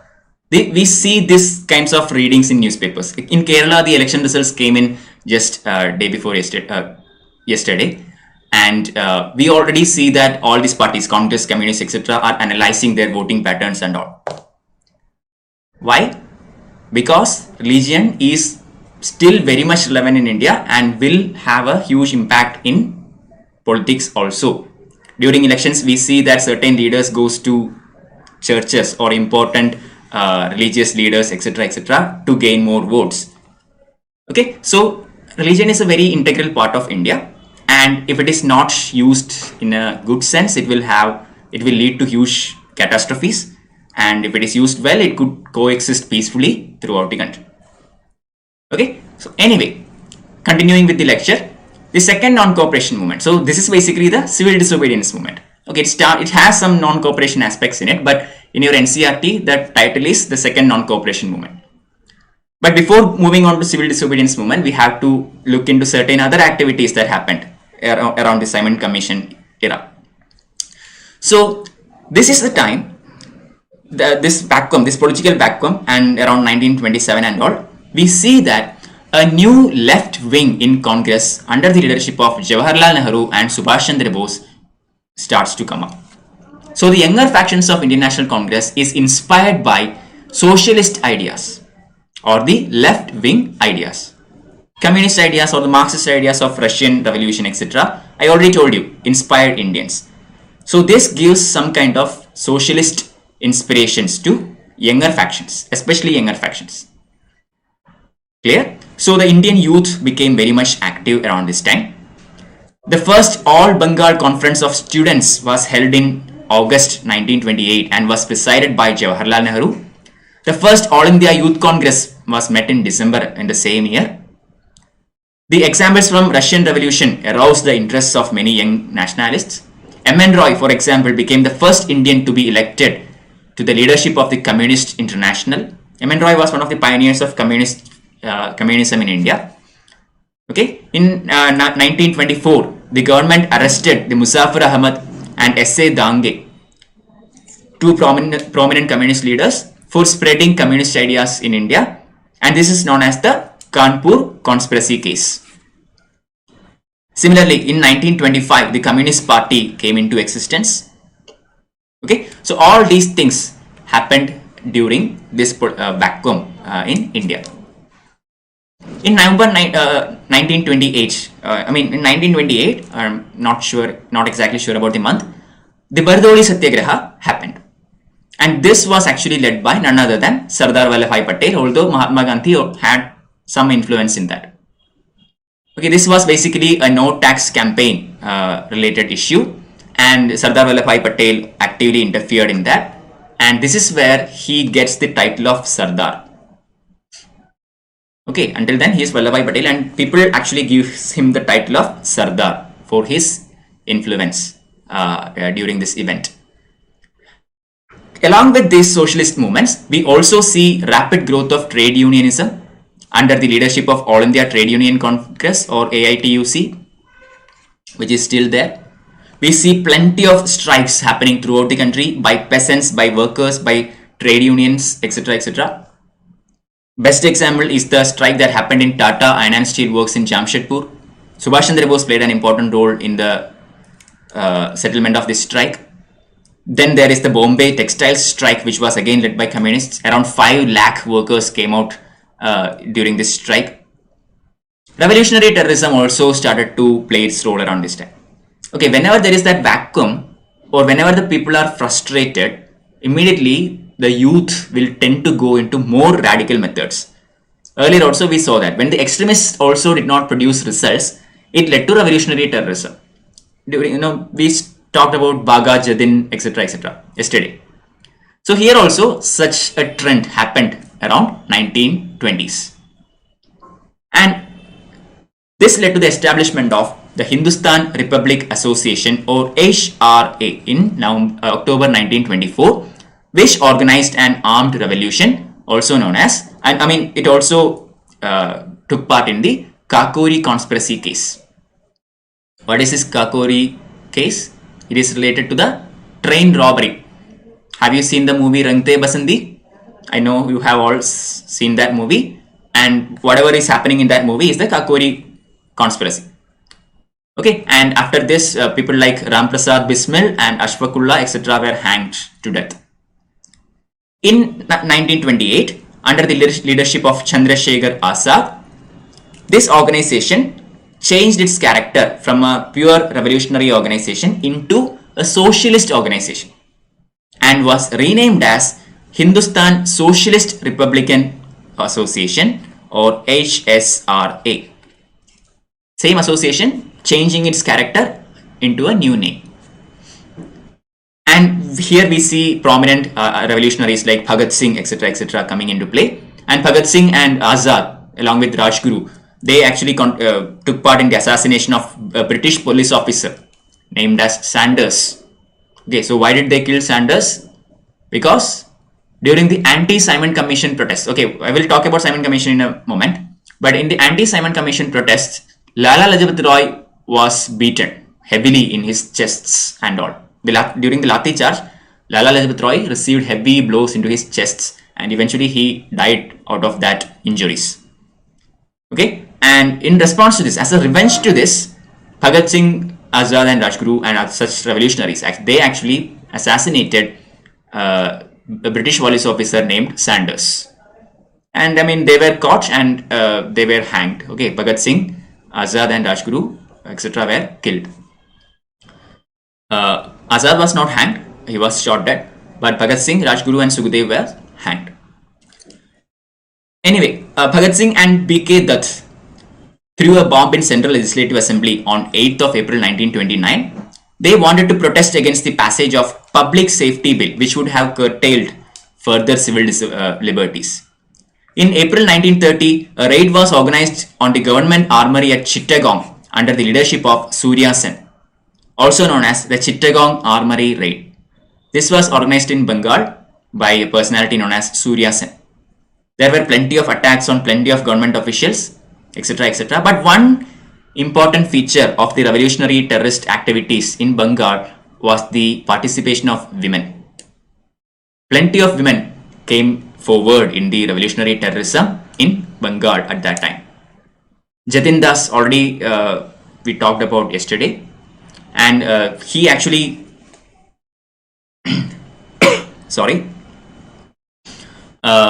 he achieved martyrdom after a 63 days of epic fast.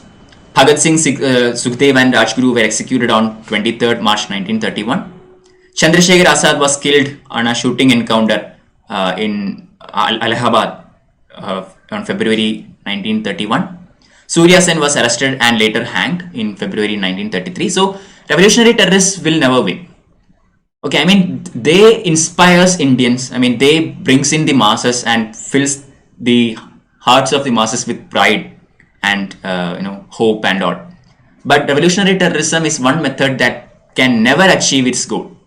It's not the right kind of method. Okay, simply terrorism is not the answer for anything. It won't achieve anything, and it achieved nothing. I mean, it achieved none of its aspirations, but still it influenced a lot of young people and filled their hearts with pride. Okay, so now we see this boycott of Simon Commission. So in November 1927, I will look into your comments in a moment, one second. In November 1927, Simon Commission came to India to look into the constitutional reforms. Okay, so the Government of India Act of 1919 proposed that after 10 years, there will be a committee to review the constitutional reforms which were brought into effect by Montagu-Chelmsford reforms in 1990. But 2 years earlier itself, in 1927 itself, the commission was appointed to look into the constitutional reforms and to study the reforms. That is the Simon Commission, headed by Simon. The Indian Statutory Commission was headed by Sir Simon, and it was known as Simon Commission. Problem was that the Simon Commission did not have even a single Indian member. It was an entire commission was filled by Englishmen. Only white people were there. No representation from India. So obviously, Indians all rose in protests. I mean, they are looking into the governance in India. Okay, and there is no representation in it of Indians. So that is completely irrational and completely unacceptable. So all Indians protested against Simon Commission. Madras Session in 1927 presided by Dr. Ansari. The National Congress decided to boycott the commission. Muslim League and Hindu Mahasabha also decided to support Congress and boycott the Simon Commission. So we can to some extent say that Simon Commission actually brought in a kind of national unity, at least temporarily. Okay, so again a common cause is presented by British against which all Indians could come together. But this unity did not sustain for long. It collapsed very soon. But anyway, all important Indian leaders and parties decided to meet the British challenge by drawing up an agreed constitution for India. So rather than waiting for British to bring in constitutional reforms, these parties decided to take matters into their own hands. So they organized an all parties conference in Delhi first and later in Pune, and a subcommittee was given the charge of forming a constitution or making some headway in the formation of a constitution for Indians by themselves. And this subcommittee was headed by Motilal Nehru, none other than Motilal Nehru. And it also included people like Ali Imam, Tej Bahadur Sapru and Subhash Chandra Bose. And this committee in 1928 presented its report known as the Nehru Report. The very famous Nehru Report is the aftermath of this particular committee. Okay, and the report recommended the attainment of dominion status should be considered the next immediate step. This was the main recommendation. There are plenty of other recommendations in Nehru Report. Please do read about them. The points are given in spectrum. You can go through that. But in the NCERTs, these are the ones given. So mainly the most important point is that the Nehru Report put forth that the immediate goal should be dominion status. Problem was, this report was not passed. Okay, the All Parties Conference did not pass this report. Plenty of people objected to this report. Younger factions did not like the idea of dominion status. Okay, they wanted complete independence. Okay, the radicals, for example, Jawaharlal Nehru, Bose, etc., etc. Muslim League also did not accept it. Hindu Mahasabha did not accept it. Sikh League did not like it. So, communal-minded leaders in general opposed this report. So basically, Nehru Report was not passed. Jinnah by himself put forth his ideas in 14 points. Okay, the 14 points was put forth by Muhammad Ali Jinnah at this time, claiming a lot of things, including separate electorate, 1/3 of the seats in the Central Legislative Assembly for Muslims, reservation of seats for Muslims in Bengal and Punjab in tandem with their population, vesting of residual powers with provinces. Okay, so there are 14 points also given in spectrum. Read that. So Jinnah came up with the 14 points at this time. Hindu Mahasabha also denounced the report as pro-Muslim. So basically, the communal leaders and the non-communal nationalists, both these had one prime difference in their working.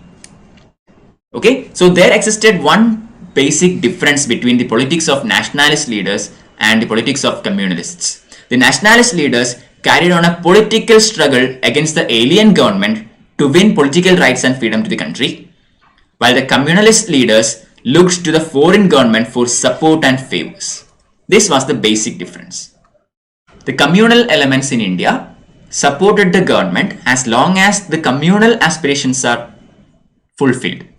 They never stood for India. Okay, let me make that very clear. They did not stand for India. They stood for their own selfish communal interests. All these things, Muslim League, Hindu Mahasabha, etc., etc., etc. The nationalist leaders, on the other hand, took up secular causes and truly represented the Indian aspirations against the foreign government.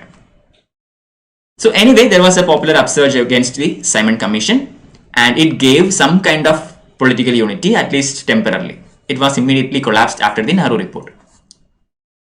The Simon Commission on 3rd February came to Bombay, and at that day an All India Hartal was organized. It was greeted with hartals and black flag demonstrations, the Go Back Simon slogans and all. The government used brutal suppression and police, etc., etc. We already looked into what happened to Lala Lajpat Roy. Anyway, Simon Commission was a complete failure. Okay. Let me look into your questions. Gandhiji supported peaceful agitation and struggle against colonial rule of Britishers, but still he is not considered as a moderate leader. Why? No, he is not considered as a moderate leader. Moderates and methods of Gandhi are completely different. Okay. Mahatma Gandhi's method is nothing like moderates. Okay. Mahatma Gandhi's idea of passive resistance is actually Satyagraha. His concept of struggle itself is Satyagraha. That is, you should protest by using truth and non-violence as your primary weapons. Okay, not by constitutional methods or by within the legal system or anything.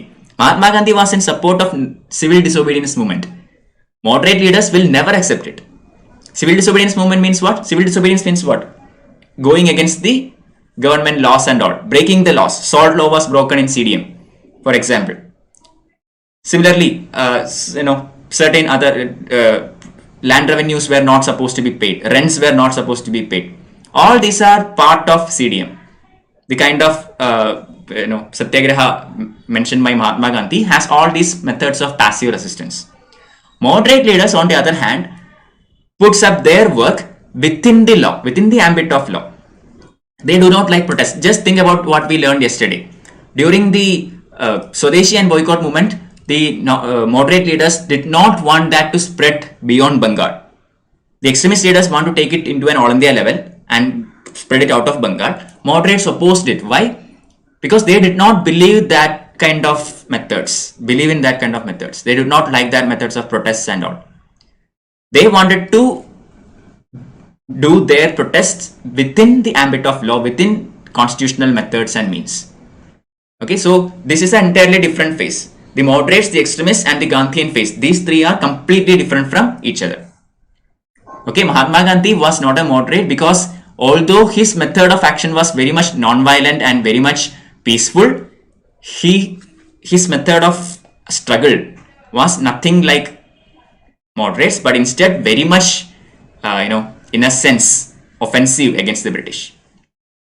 Okay, it was very much offensive, but it was peaceful. That is the special strategy formulated by Mahatma Gandhi. Next question. Like we should not justify attack on Hiroshima and Nagasaki with the attack of Pearl Harbor. Thinking on the same lines, should we justify attacks by revolutionary terrorists? No, I mean, we can't say that. Okay, I mean, these revolutionary terrorists also, had the same goal. Okay, more or less, they also had the same goal which we had. As Indians, we too feel that what they did is great. We take pride from what they did and all. Say Bhagat Singh, for example.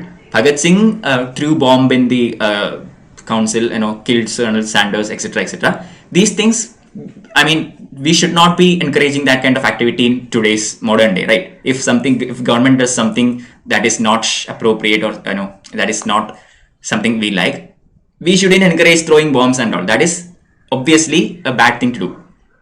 But even people like Bhagat Singh, towards the end of his life, understood that this method will not succeed. Okay, you have to read Indian history in depth to understand this. When we study in younger classes, we see that people like Bhagat Singh, etc., etc., were revolutionaries. They threw bombs. They killed that man, this man, etc., etc. But basic fact is, even Bhagat Singh, later in his career, understood that revolutionary terrorism is not the answer for anything. He later on changed into more of a socialist person. He understood that the masses, the people, has to be brought in, and this freedom or this pursuit has to be peaceful. Okay, and it should not be the cult of bomb that should go on. I mean, that should be continued. Clear? But the problem is, I mean, because we are Indians and because we see the kind of atrocities committed by British, for example, Jallianwala Bagh, everybody wants to have that revenge. We study the story of Udham Singh, right? Udham Singh is the person who went into London to kill Michael Dyer, who was the governor of Punjab during the Jallianwala Bagh. He went there, he killed him, he shot him dead. Basically revenge. Was that the right thing to do? Is revenge a good thing? Okay, when you write the ethics and all paper in civil service mains and all, you can think about all these questions. I mean, it's not good. It's not the right way to go about it. Revenge is never good. But because of the kind of things British did at that time, we support the national movement and we take inspiration from these leaders. Okay, these kinds of events will have huge support from the masses because these are emotional activities, not logical activities. Revolutionary terrorism is backed by emotions, not logic, not brain. Okay, decisions taken by the heart sometimes overrule the decisions taken by the brain. May not always be right, but it has its effects. Now, Purna Swaraj. Gandhi came back to active politics and attended the Calcutta session of Congress in December 1928. So Gandhi finished, stopped his political retirement and he came back into the movement in December 1928. So today's session is going to be a bit long because the entire modern India will be finished today. Don't worry, there is not too much, but we might take some more time. Okay. If you are already saturated, you can pause it here and come back and watch the remaining of the video later. Anyway, Gandhi came back to active politics in December 1928. So around this time, he actively tried to reconcile the militant left wing of the Congress with the mainstream Congress. That is, the left wing of the Congress includes people like Nehru, Bose, etc. etc. So finally, in order to do that and in order to get the active support of youth, Jawaharlal Nehru was made the president of Congress in 1929. Okay, in 1928 it was Motilal Nehru. So from the father, the power was taken over by the son. So it had that sentimental value as well. But anyway, in 1929, the historic session of Congress happened in Lahore. And in this Lahore session of Indian National Congress, the Purna Swaraj was passed. The resolution of Purna Swaraj, complete independence, was passed. So from henceforth, what Congress wants is complete independence and not dominion status. So the Lahore session passed the resolution declaring Purna Swaraj to the Congress objective, and on December 31st, 1929, it hoisted the newly adopted tricolour flag of freedom. And it decided to celebrate January 26th, 1930 as the Independence Day of India. We all know that this is, it is actually to honor this particular occasion that we celebrate January 26th as the Republic Day of India. Our constitution was ready by November 26th, 1949, but it came into existence only on January 26th, 1950. So we waited for a couple of months. Why? Because we wanted to honor this particular date, which was celebrated as the Independence Day of India as per the Lahore session of Indian National Congress in 1929. Anyway, the Congress session also announced the launching of civil disobedience movement, but it did not draw up a program for struggle and it was left to Gandhi. Mahatma Gandhi was still a very prominent leader. Every section of the Congress still admired him, still was very much respectful to Mahatma Gandhi, and Mahatma Gandhi was a very prominent figure till our independence. Okay, very prominent figure. So Congress Working Committee and the Congress session announced the launching of civil disobedience movement, but how it should be done, etc., etc., the details of it was left to Gandhi. Mahatma Gandhi can decide it and that will be implemented. So the second civil disobedience movement was started by Gandhi on 12th March 1930 with the famous Dandi March.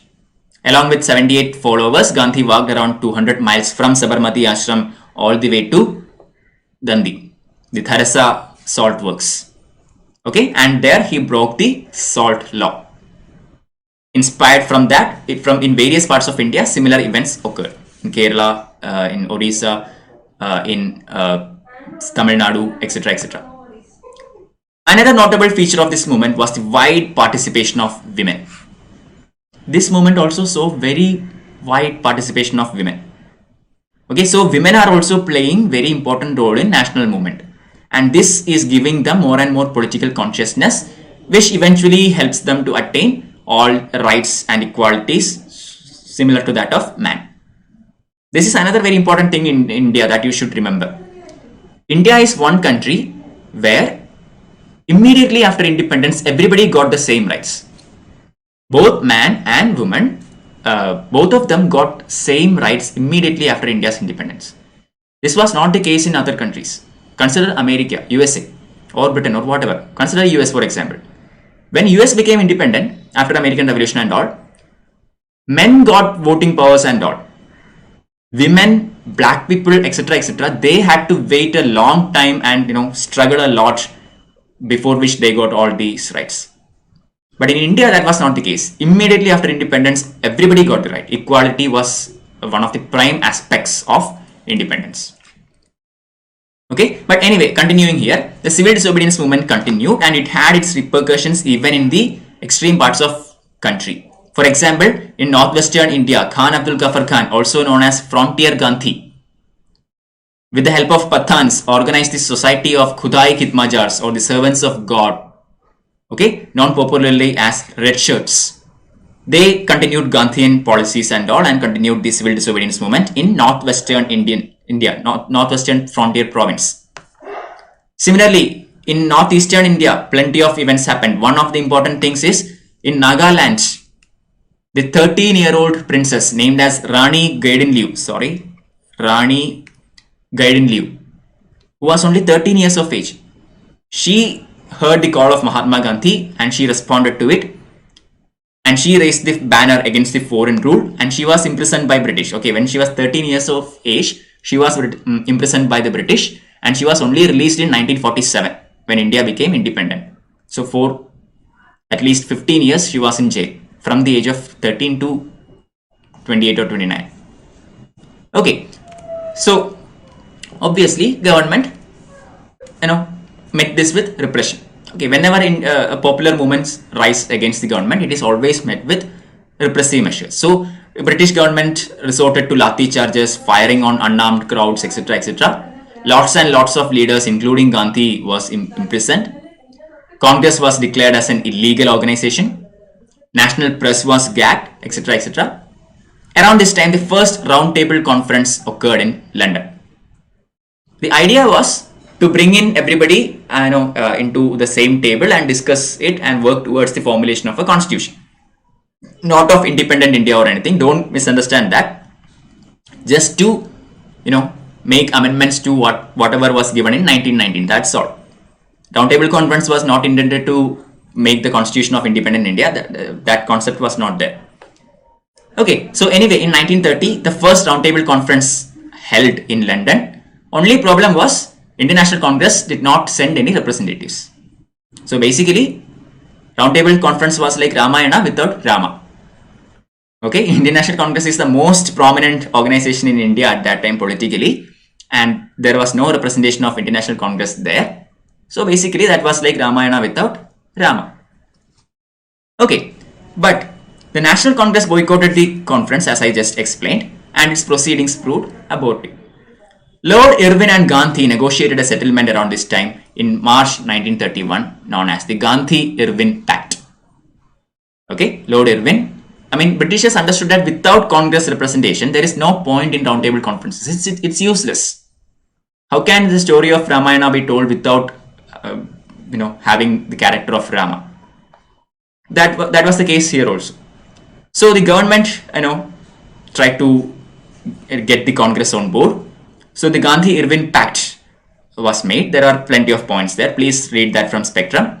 But from whatever is given in your NCERT, the government agreed to release those political prisoners who had not been violent or who had remained non-violent in the CDM, while the Congress suspended the CDM and agreed to take part in second RTC. So all the political prisoners who are not accused of violence will be released from the side of government. And from the side of Congress, Gandhi agreed that they will attend the second RTC and they will temporarily suspend the CDM. This was basically the Gandhi-Irvin Pact in a nutshell. So certain other provisions are also there. You have to read that. Anyway, many of the Congress leaders, especially the younger sessions, did not like this particular idea. Plenty of reasons. The basic reason being Gandhi could not even bargain the commutation of the death sentence given to Bhagat Singh, Rajguru and Sukhdev. Okay, Gandhi could have used that as a bargaining chip, but Gandhi tried it, but Britishers did not accept it and he couldn't get it anyway. So there were plenty of demonstrations against Mahatma Gandhi at that time for not successfully achieving commutation of death sentence of Bhagat Singh, Sukhdev and Rajguru. But this session, another important session of International Congress took place at that time, and that is the Karachi Session. This session is very much memorable for two things. One is the Gandhi-Irvin Pact and its discussions. Second one is the resolution on fundamental rights and National Economic Program, NEP. Okay, very important. Karachi Session is the session in which the Fundamental Rights Resolution was passed by Indian National Congress and the National Economic Program was formulated. So anyway, as in accordance with the Gandhi-Irvin Pact, Mahatma Gandhi went into London in September 1931 for the second RTC. Okay, problem was second RTC failed. Mahatma Gandhi went there and said that he is the sole representative of Indians. Okay, but other leaders who attended that conference, for example, Ambedkar and other Muslim leaders, princely state representatives, etc., they all, said no to that. They said that Mahatma Gandhi is not representing India, he is representing Congress only. Gandhi begged to differ to that. But anyway, plenty of infighting and all. In the end, second RTC was a complete failure. So he came back to India and he resumed the civil disobedience movement.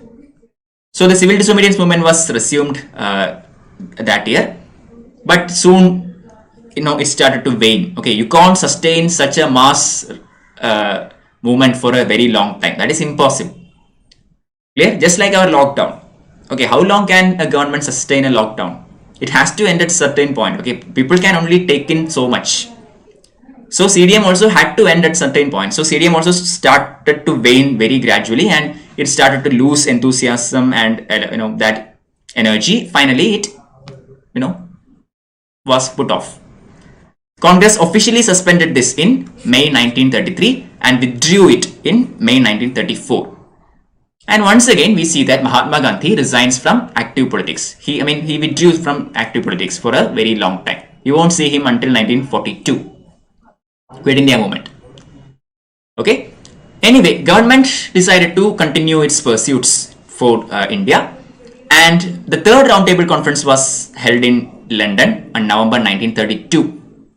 B.R. Ambedkar is the only person who attended all these three. Okay, there is nobody from INC who attended all three. The only session in which INC took place is in second Roundtable Conference, represented by Mahatma Gandhi. But B.R. Ambedkar, representing the depressed classes, participated in all three sessions. Okay, once again, anyway, in the third RTC also the Congress did not attend. Its discussions eventually led to the passing of Government of India Act of 1935.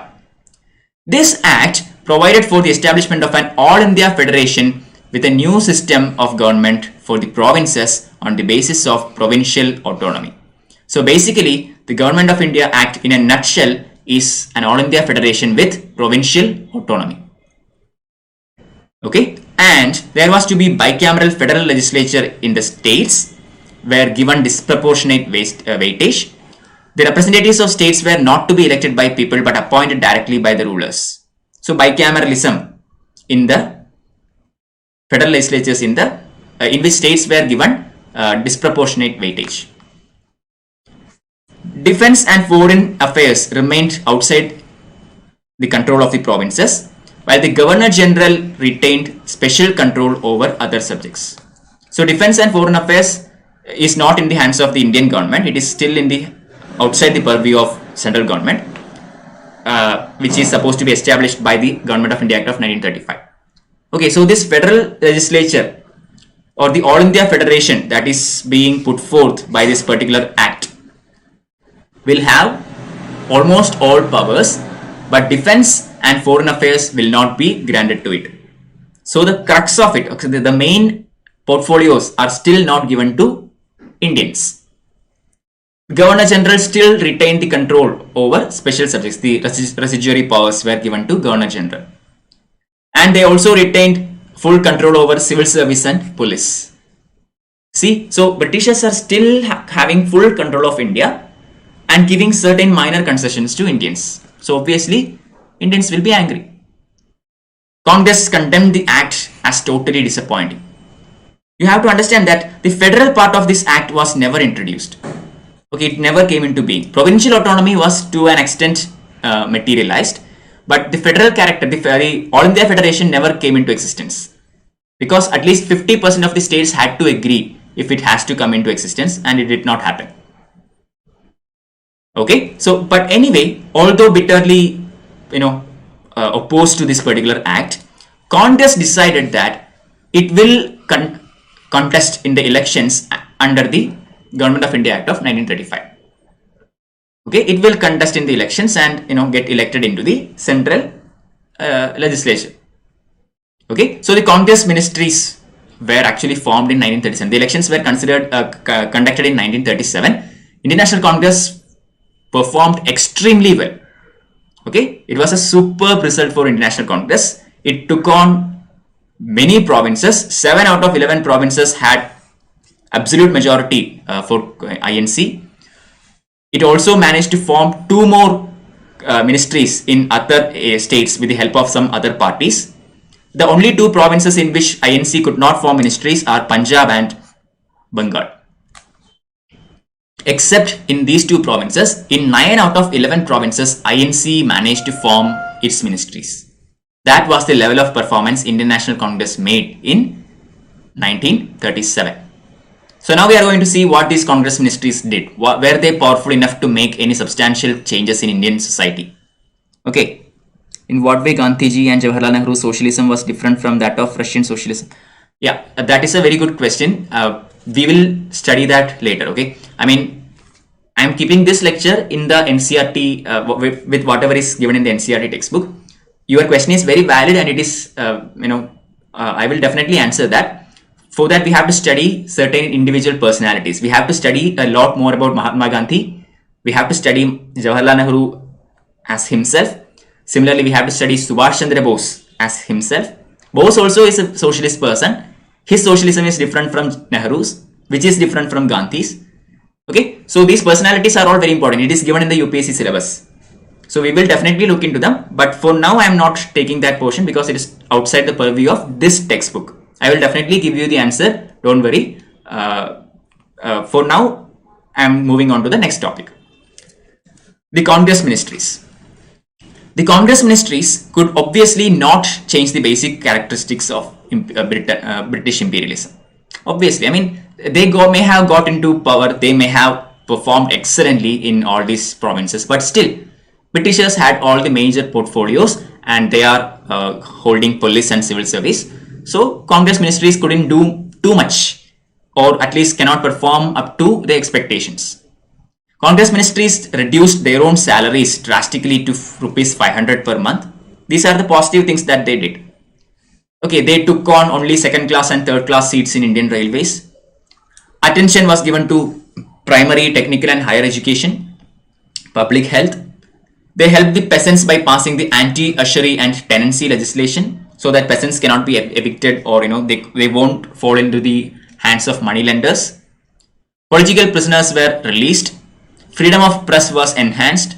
Trade unions were given more freedom and more wages, etc., etc., were given to the workers, etc., etc.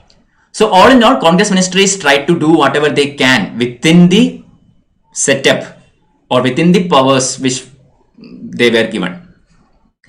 Okay, so around this time, as I have already told you, the socialist ideas were still spreading. In 1930s, witnessed the rapid growth of socialist ideas within and outside Congress. Not just within Congress, but outside also. If you remember my world history classes, there is something that happened in the world in 1929. That is the economic depression, the Great Depression.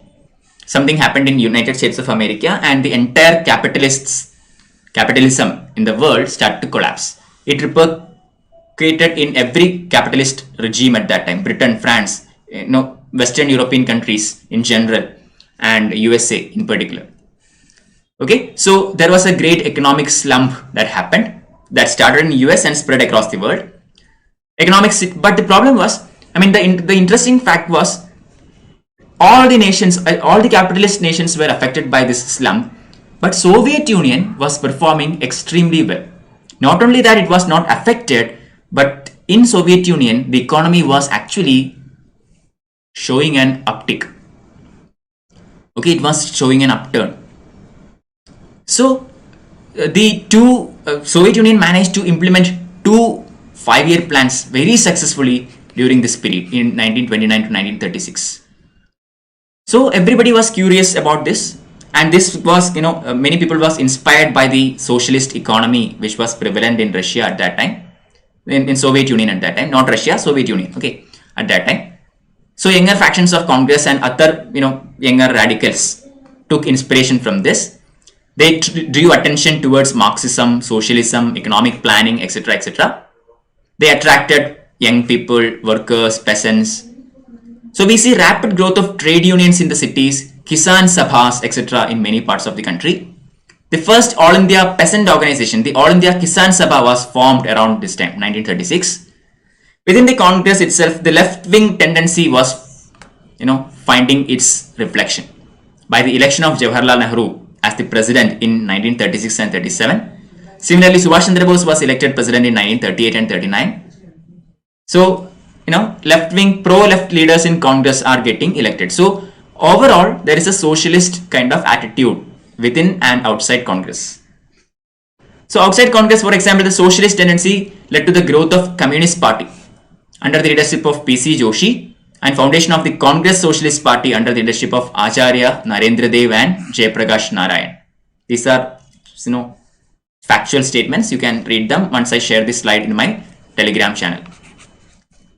Okay, so in 1938, Subhash Chandra Bose became the president again. He was re-elected as the president again. That is the Haribura session of Congress.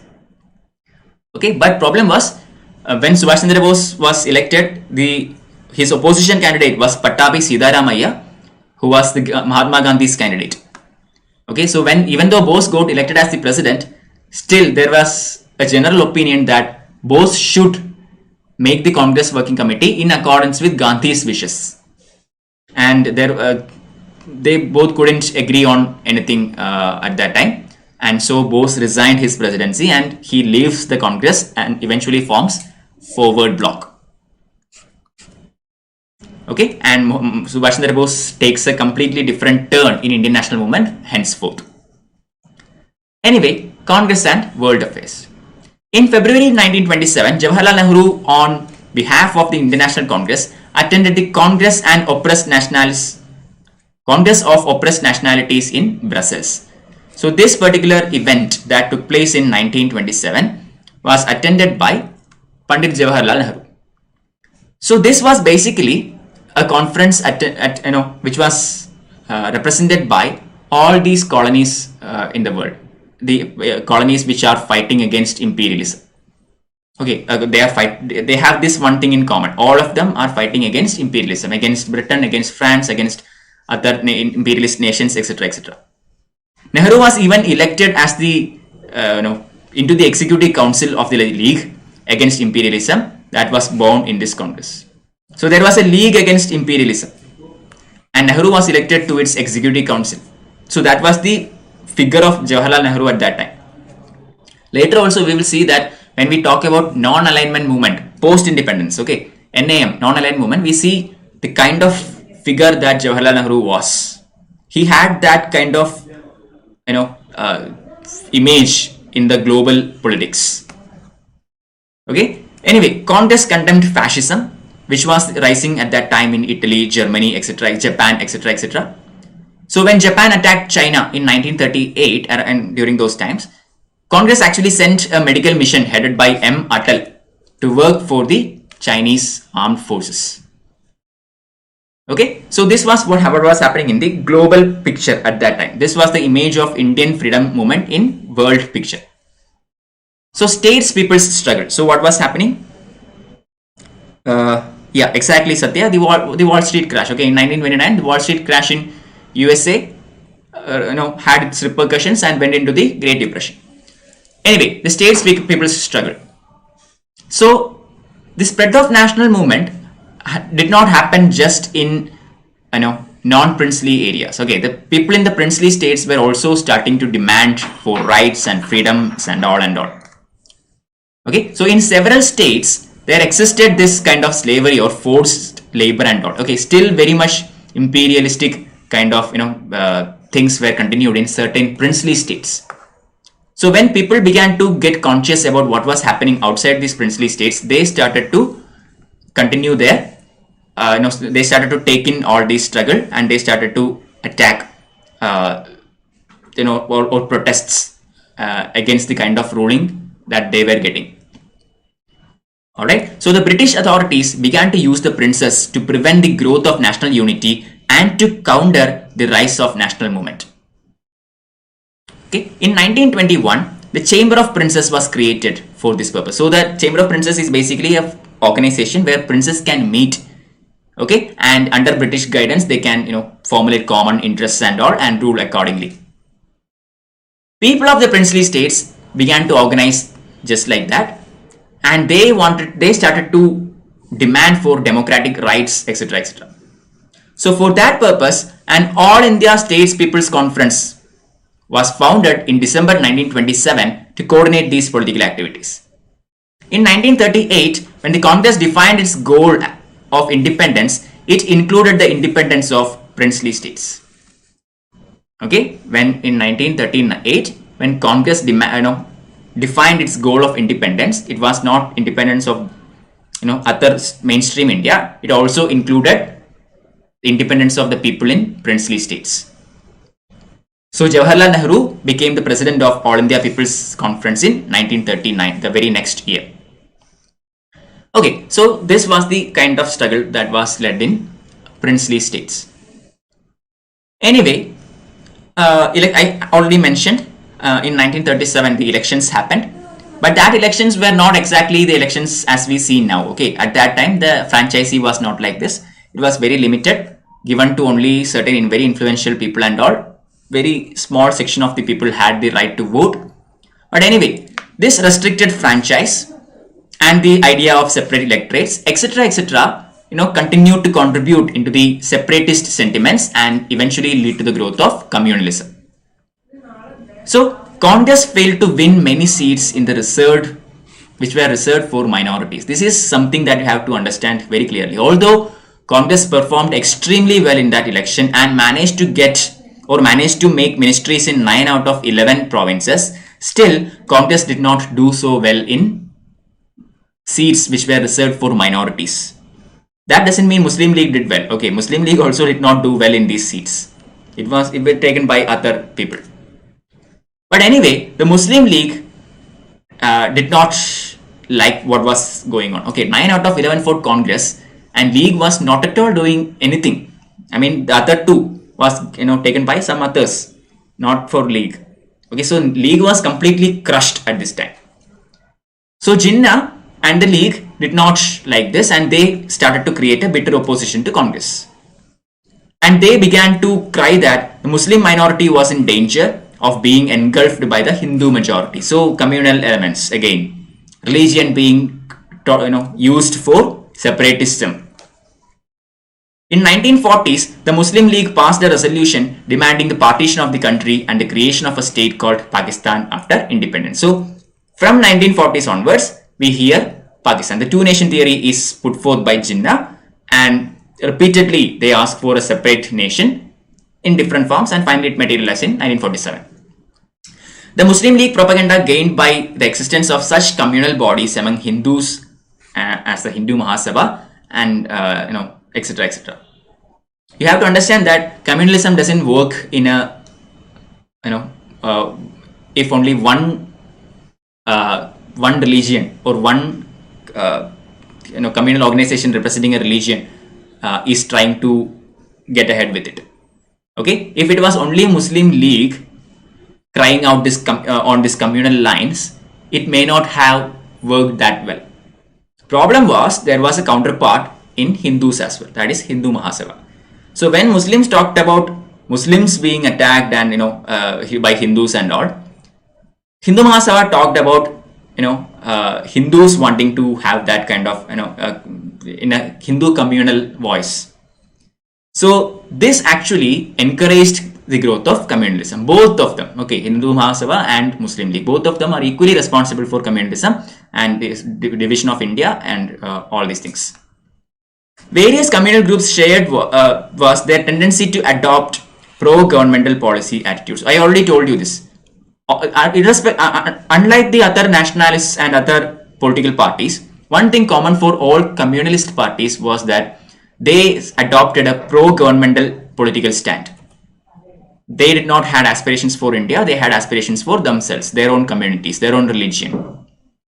At this time, in September 1939, Nazi Germany attacked Poland and the Second World War began. A very important event in world history, Second World War. The government of India immediately joined the war without consulting the National Congress. Okay, British basically dragged India into the Second World War. They should have consulted with the Indian leaders. Indian leaders would have accepted British, if the Britishers have asked for their help. Because countries like Germany, Italy and France were at that time ruled by fascist regimes and India was against fascism. So they would have sided with Britain in the war, but problem was Indians were now dragged into a fight without consulting Indians. This was unjust. Also, now Indians are supposed to fight for the freedom of certain other countries while India itself is being ruled by an imperialist nation. So in no way this war can be justified. Okay, in every way this was unjustified. So the National Congress was although it was in full sympathy with the victims of fascist aggression, it was not willing to completely cooperate with British government. So they demanded that first declare India free, or at least effective power put in the hands of Indians after the end of war. At least that has to be promised. British government refused to do that. Okay, British government in no way wanted to give power to India. They did not want to lose any more colonies. They wanted to gain more if it is possible. Alright, so the Congress Ministries resigned in protests in 1940. And in October 1940, Gandhi gave the call for a limited Satyagraha by a few selected individuals. This is known as Individual Satyagraha.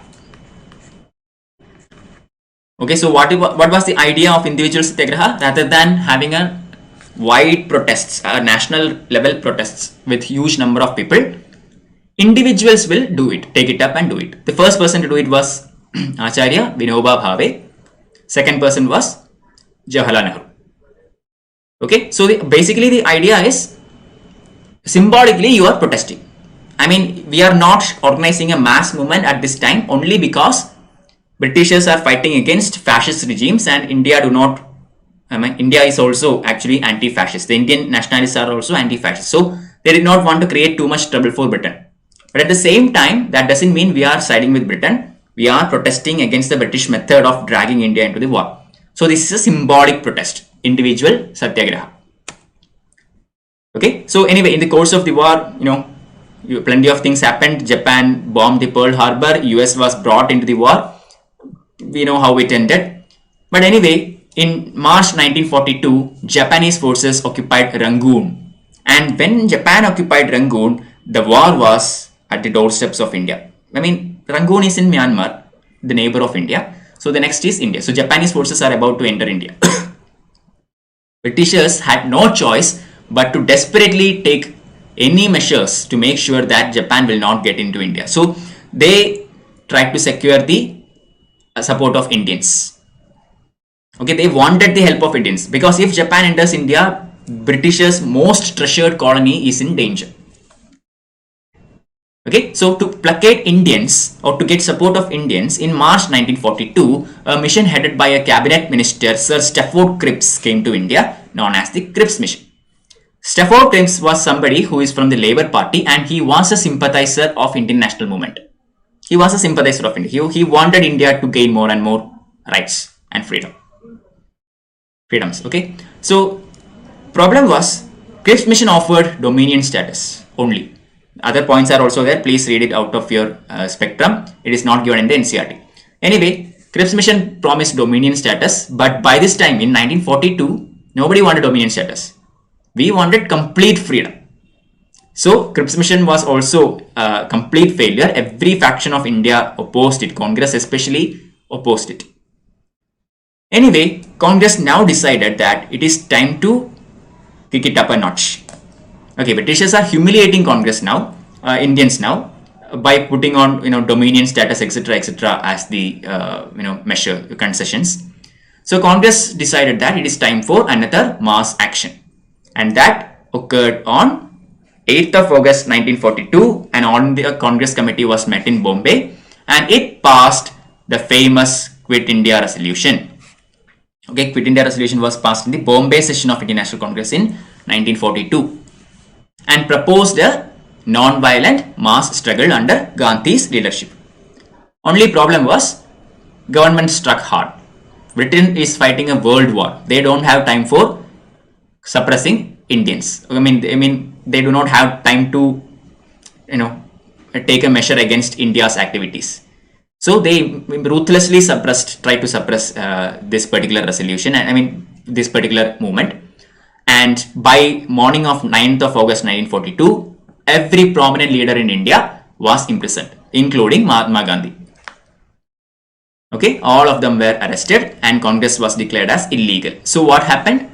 What happened was even more dangerous. Without leaders, people began to do whatever they like. If there was a leader like Mahatma Gandhi outside, then he would have given this movement a direction. He could have kept it non-violent. He could have asked the people or guided the people in a particular way. But all these prominent leaders like Nehru, Gandhi, etc. were imprisoned. So there was nobody to lead this movement. People like Aruna Asaf Ali, etc. came forward at this time. People like Usha Mehta did the Congress radio, underground radio at this time. Parallel governments were set up. Plenty of violent activities happened. Okay, non-violence was in the resolution, but it never materialized. Okay, without leaders, the mob became very much violent. Britishers took up very ruthless actions, lathi charges, firing, etc., etc. Finally, the movement was crushed in by the end of 1942. Okay, so Quit India movement was a short-lived movement, but it made it very clear that Indians want nothing but independence. Okay, that statement was well put forth by Quit India movement. Mahatma Gandhi gave the very famous slogan of do or die during this movement. Karoge ya maroge. Okay, that quote was given by Mahatma Gandhi during Quit India struggle. It is time to make the British quit India because they have humiliated us enough. Okay, Crips Mission was basically a humiliation. The proposals granted by Crips Mission was basically considered as an insult to Indians. So around this time, let me just see your questions. Muslim League did not support the 1942 struggle because they thought INC cannot represent them and partition was the necessary. But why did Hindu Mahasabha did not support 1942 struggle? Again, the same thing. Okay, HMS, all the communal organizations, none of them supports these kinds of nationalist movements at this time. Okay, I already told you, communal, they did not wanted the foreign regime to be gone or anything. What they wanted was communal aspirations. For Hindu Mahasabha also, they did not want an India, a united India with representations of Muslim, reservations, etc., etc., granted to Muslims and all. Hindu Mahasabha was opposed to all that. They did not want the separate electorate to be given or reserved seats to be given to Muslim League, etc., etc. They wanted, they praised or preached for Hindu communalism. You can, when Muslim League shouts communalism, to an extent it is understandable. Why? Because it is, the Muslims are in minority. Okay, so the minority people are afraid that when the majority comes to power, they might get oppressed. So that is logical in a certain sense. I'm not I'm not siding with that or anything, but I'm saying, in a logical way of thinking, that is one possibility. But when the same is said by Hindu Mahasabha, it is completely different and it is nonsense. Why? Because Hindus are in majority. Okay, majority of Indians are Hindus. So even if they come into power, still it's all majority of the votes are Hindu votes, and so what was their reason of being afraid of all these things? Clear? So that was completely something that cannot be justified at all. Okay, so compared to that, what Muslim League did, what Hindu Mahasabha did in that communal lines was completely unacceptable. So they also actually, Hindu Mahasabha and the Muslim League, both of them objected to Crips Mission proposals because both of them wanted the partition to happen. Okay, HMS also was pro-partition. Don't think that they were anti-partition or anything. They were pro-partition only. People like Shyama Prasad Mukherjee etc., wanted partition to take place. Alright, but Crips Mission proposal in general was nothing, I mean, it was not giving anything to anyone. That is why most of them were opposed to it.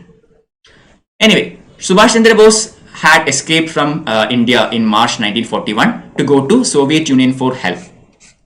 Okay, but when he went to Soviet Union, I mean, we already told that Subhash Chandra Bose formed the forward bloc and all, and the forward bloc took a completely different method of action compared to Indian National Congress. So Bose went to Soviet Union afterwards in 1941. So he thought to get the help from Soviet Union to, kick the British off India. Problem was, when World War started, Britishers and Soviet Union were in the same side. So he understood that he won't get help from Soviet Union. So he went to Germany. And from there he went to Japan to get the help of Japanese army against British.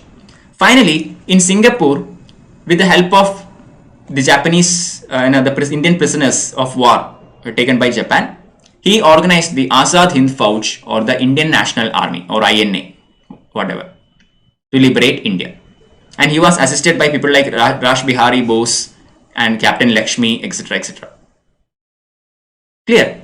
But before the arrival of Subhash Chandra Bose itself, this idea of Indian National Army was there. It was actually formulated by General Mohan Singh, Captain Mohan Singh. Okay, it was not actually Subhash Chandra Bose who came up with the idea of INA, it was Mohan Singh, Captain Mohan Singh. But anyway, Subhash Chandra Bose took charge of this organization once he arrived in Singapore, and he was now called Netaji by the soldiers of INA. And he gave a very famous slogan, Jai Hind, to his followers at this time. So the title of Netaji was given to Subhash Chandra Bose by the soldiers of INA. But problem was that Japan was the country which was supporting INA. When Japan lost the Second World War, INA also lost its momentum. Okay, INA too met with defeat. They completely failed, and Subhash Chandra Bose was actually, Subhash Chandra Bose actually died later on a plane crash on his way to Tokyo. But anyway, INA had its impact on Indian national movement because it inspired. Although it was an armed revolt and many prominent Indian nationalists did not like that idea, still, just like the revolutionary terrorism, Indian youth was inspired by the activities of INA.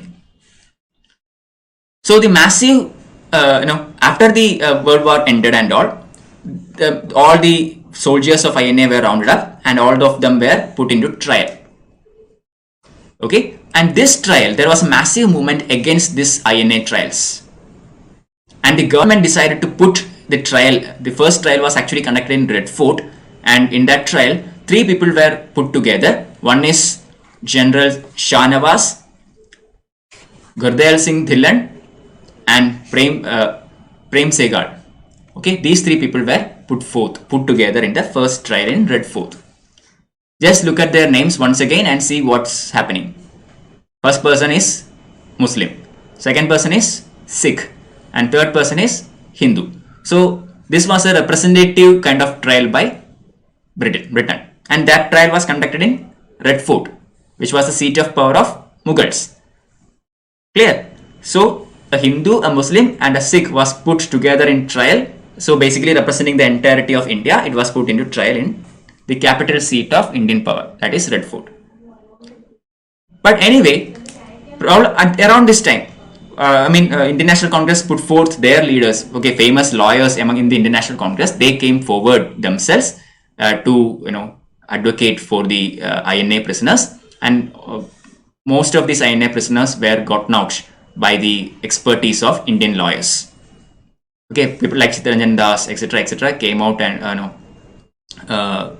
came out with their brilliant expertise in law, and they managed to get all their sentences commuted and most of them acquitted of all these things. But anyway, the Second World War changed the world completely. Until now, Britain, France, etc. were the major powers of the world. But after the Second World War, although British and France, etc. won the war or ended in the winning side, still it was as if they lost it. Their economy was in shatters. their army was completely routed. There was it was completely a bloodshed. Okay, Britain couldn't afford to continue its existence in their colonies anymore. That was the condition. The winners, for example, the real powers after the Second World War, the USA and the Soviet Union, both of them were anti-imperialist. Okay, according to the Atlantic Charter, which was signed earlier in 1941, USA, one of the conditions in Atlantic Charter was that after this war, colonies will be given self-determination or independence. So both USA and Soviet Russia, both of them was anti-imperialist, and these imperialistic nations at the end of the war was in no position to continue their existence in colonies. Clear? Also, in Britain, the Conservatives were replaced by the Labour Party after the election. Okay, so people like Clement Attlee came into power. Okay, so the British soldiers also were wary of war. They were fighting the World War for about 6 years. It started in 1939 and now it is 1945. So the British soldiers had enough war. They do not want to continue anymore in India. They also want to go back home. British Indian government could no longer rely on Indian personnel for its civil administration and armed forces to suppress its national movement. Also correct. Indians sided with the Japan. At least some Indians sided with the Japanese. Similarly, the Indian military people, also started to, get the wind of nationalism. So they can't expect Indian Sepoys or Indian soldiers to suppress the nationalist movements anymore. Anyway, the revolt of Indian naval ratings in Bombay in 1946 was another important event. Another event that showed that even the military is now slipping away from Britain. Okay, this is the famous RIN mutiny. Okay, that happened in 1946. The naval ratings in Bombay revolted. And it was actually because with the influence of Indian nationalists, Indian national leaders like Jinnah, Sardar Patel, etc., that the naval ratings decided that they will stop the revolt. Okay, so army, police, etc., which are the core factors or core mediums used by the British to continue their rule in India, even that was slipping away from the British. The two major instruments of British rule, the police and the bureaucracy, were also showing signs of nationalistic leanings. That is what I just said. So there was also large-scale labor unrest all over the country. Peasant movements also became more militant in this spirit. British government finally sent the cabinet mission in 1946 March. Okay, they had enough. They sent the cabinet mission into India to negotiate with the Indian leaders the terms for the transfer of power to Indians. There are plenty of points in cabinet mission. You have to study that from the spectrum. You have to also study how Muslim League reacted to it, how HMS reacted to it, etc., etc. That is also very important, all given in spectrum. Okay, we will look into that later. But in the NCERT, I am sticking with, as I have said earlier, I am sticking with NCERTs for now. But do look into that also. Okay, different people reacted to it differently for different reasons also. Cabinet mission actually proposed a two-tiered federal plan which was expected to maintain national unity while conceding the largest measure of regional autonomy. That was the idea. A two-tiered federal plan. Okay, do not want to split India into two completely different nations. They want to maintain that national unity, but they wanted to give as much regional autonomy as possible. That was the idea. So there was to be a federation of the provinces and the states, with federal center controlling only defense, foreign affairs and communications. So the center will have three portfolios only: defense, foreign affairs and communications. Everything else is given to provinces. Okay. Also, the provinces can form a union of provinces in a region if all are willing to surrender by mutual agreement. Both Indian National Congress and Muslim League accepted this. Okay, why did they accept this? They accepted it because they did not clearly interpret it in a right way. Okay, International Congress thought something, Muslim League thought something else, but they thought this actually gave them whatever they want. Both of them were wrong. So initially they both accepted it, but later on we will see that both of them, at least Muslim League will reject it. So the two could, although they accepted it, The two could not agree on the plan of an interim government which would convene a constituent assembly to frame the constitution of free India. They accepted this cabinet mission, and according to this cabinet mission, the constituent assembly was to be formed to constitute a constitution for India. But they could not agree on the formation of this interim government, the plan for this interim government for such a free federal India. The two also put different interpretations of the cabinet mission to which they had agreed earlier. That is what I told earlier. They both interpreted cabinet mission in different ways. But anyway, in September 1946, the interim cabinet headed by Jawaharlal Nehru was formed by the Congress. They went ahead and formed the interim cabinet by September 1946. League also joined it. Okay, League also joined this cabinet the very next month, but it decided to boycott the Constituent Assembly. They couldn't get into the Constituent Assembly because if they do that, then together they will be forming a constitution for a united India. League wanted Pakistan. Okay, they wanted a different country entirely. So they won't join the Constituent Assembly. To an extent, it is good for Indians also, because if it had joined Constituent Assembly and later at a stage there was complete mess, and if Muslim League withdrew from Constituent Assembly at some other point, then what would have happened? Constituent Assembly would have to be completely eliminated and will have to start all over again. Right? If Pakistan is going to become a different nation in the middle or in between the assembly sessions, then Constituent Assembly will have to be reconstituted again and will have to start everything from the scratch. So since Muslim League did not join it at the beginning itself, Constituent Assembly was continued and eventually it formed the Constitution of India. So on 20th February 1947, Clement Attlee, the British Premier, declared that British would quit India by June 1948. So whatever happens, okay, even if Muslim League agrees or INC agrees or whatever, anyway British will get out of India by June 1948. This time was marred by a large-scale communal riots throughout India. Okay, Muslim League, when they found out that the two nations is not going to materialize without violence, they declared some kind of deliverance day of mass action. Okay, and in this day there was huge communal violence initiated by the Muslims. They started to cause violence everywhere, demanding a different country. So obviously other communal factions also will react, and it became Hindus versus Muslims, and lots of people died. Okay, huge number of people died, bloodshed in Bengal. Okay, overall it was the state of calamity.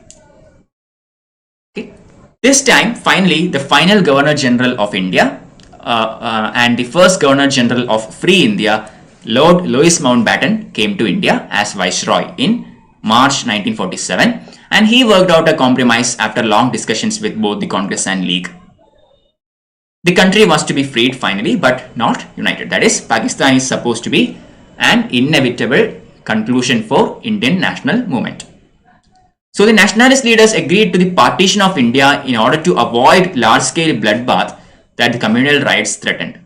But they did not accept the two-nation theory. Okay, nationalist leaders like Nehru, etc., they had no choice at this time. I mean, these communal riots had to stop. This bloodshed has to stop.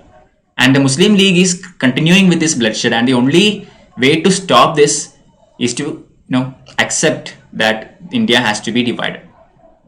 But we will accept that division, that partition of India, to put a stop to this bloodshed, but we will not accept two-nation theory. So what is this two-nation theory? They did not agree to hand over 1/3 of the country to the Muslims as the latter wanted and as the proportion of Muslims in Indian population would have indicated. That is the two-nation theory. According to the two-nation theory, India was to be divided on the basis of religion. 1/3 of India to be Muslim. I mean, 1/3 of population of India is Muslim, so territory has to be given to the Muslims and the rest to the Indians. So this was the idea of two-nation theory. This was summarily rejected by INC, Indian National Congress. They agreed to the separation of only those areas where the influence of Muslim League was predominant. They said, no, we won't give 1/3 of the Indian territory to the Muslims and divide India based on Hindus and Muslims. India is not a Hindu country. India is a secular country. Okay, so that was, two-nation theory was rejected, but partition was inevitable.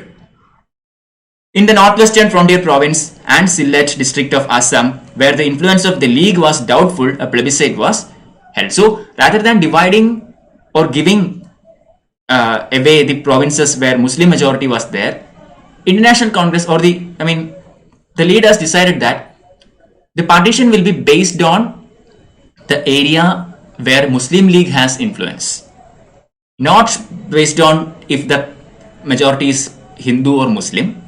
Just because if that place has Muslim majority doesn't mean that it has to go out of India or has to be partitioned into a different country. But if it has the influence of Muslim League, okay, if the majority supports the Muslim League, then that portion is given away. That is the idea. Not Muslims, but Muslim League. I hope you got the difference. So on that basis, partition was conducted, and there were doubts in certain areas. For example, northwestern frontier province and the Sylhet district in Assam. So in these two areas, plebiscite were conducted and proceedings were done accordingly. So in other words, the country was to be partitioned, but not on the basis of Hinduism and Islam. So that is the takeaway from here. India was not partitioned based on Hinduism and Islam. India was partitioned based on India and areas where Muslim League had its hold. Okay, finally, the announcement of India and Pakistan that it would be free was made on 3rd of June of 1947. Princely states were given a choice. Okay, they can remain independent or join either of these two new states, either India or Pakistan. This was, that choice was given. So under the pressure of the prominent leaders and popular movements and all, most of the princely states decided to join one or the other. But 3 of them remained: Junagadh, Hyderabad, Jammu Kashmir. In Junagadh and Hyderabad, police action had to be brought down, and Junagadh actually, the population is predominantly Hindu, but Junagadh decided to join with Pakistan. Okay, so that would have created a hole in India. So police was brought down, and the military was brought down in Junagadh, and it was annexed with India. Hyderabad decided to remain as an independent nation. Here also military was brought down and it was annexed with India. Kashmir decided to stay independent at the moment, but later when the Pakistani Pathans and etc. tried to attack Jammu Kashmir and take away its freedom, the ruler of Jammu Kashmir, Hari Singh, actually signed a treaty of accession with India, and Kashmir also came with India. So this is what happened. All 3, Junagadh, Hyderabad and Kashmir, became part of India. Okay, a keen role was played here by Sardar Vallabhbhai Patel for this. That is why he was given the title of Iron Man of India and all. Okay, anyway, finally on August 15, 1947, India celebrated with joy its first day of freedom. The sacrifices of generations of patriots and blood of countless martyrs had finally borne fruit. So today the final slide is here, that is independence. So the dream of India's unity had been shattered. Okay, we wanted independence as the whole of India, but unfortunately independence came with a price. India was divided, not just division.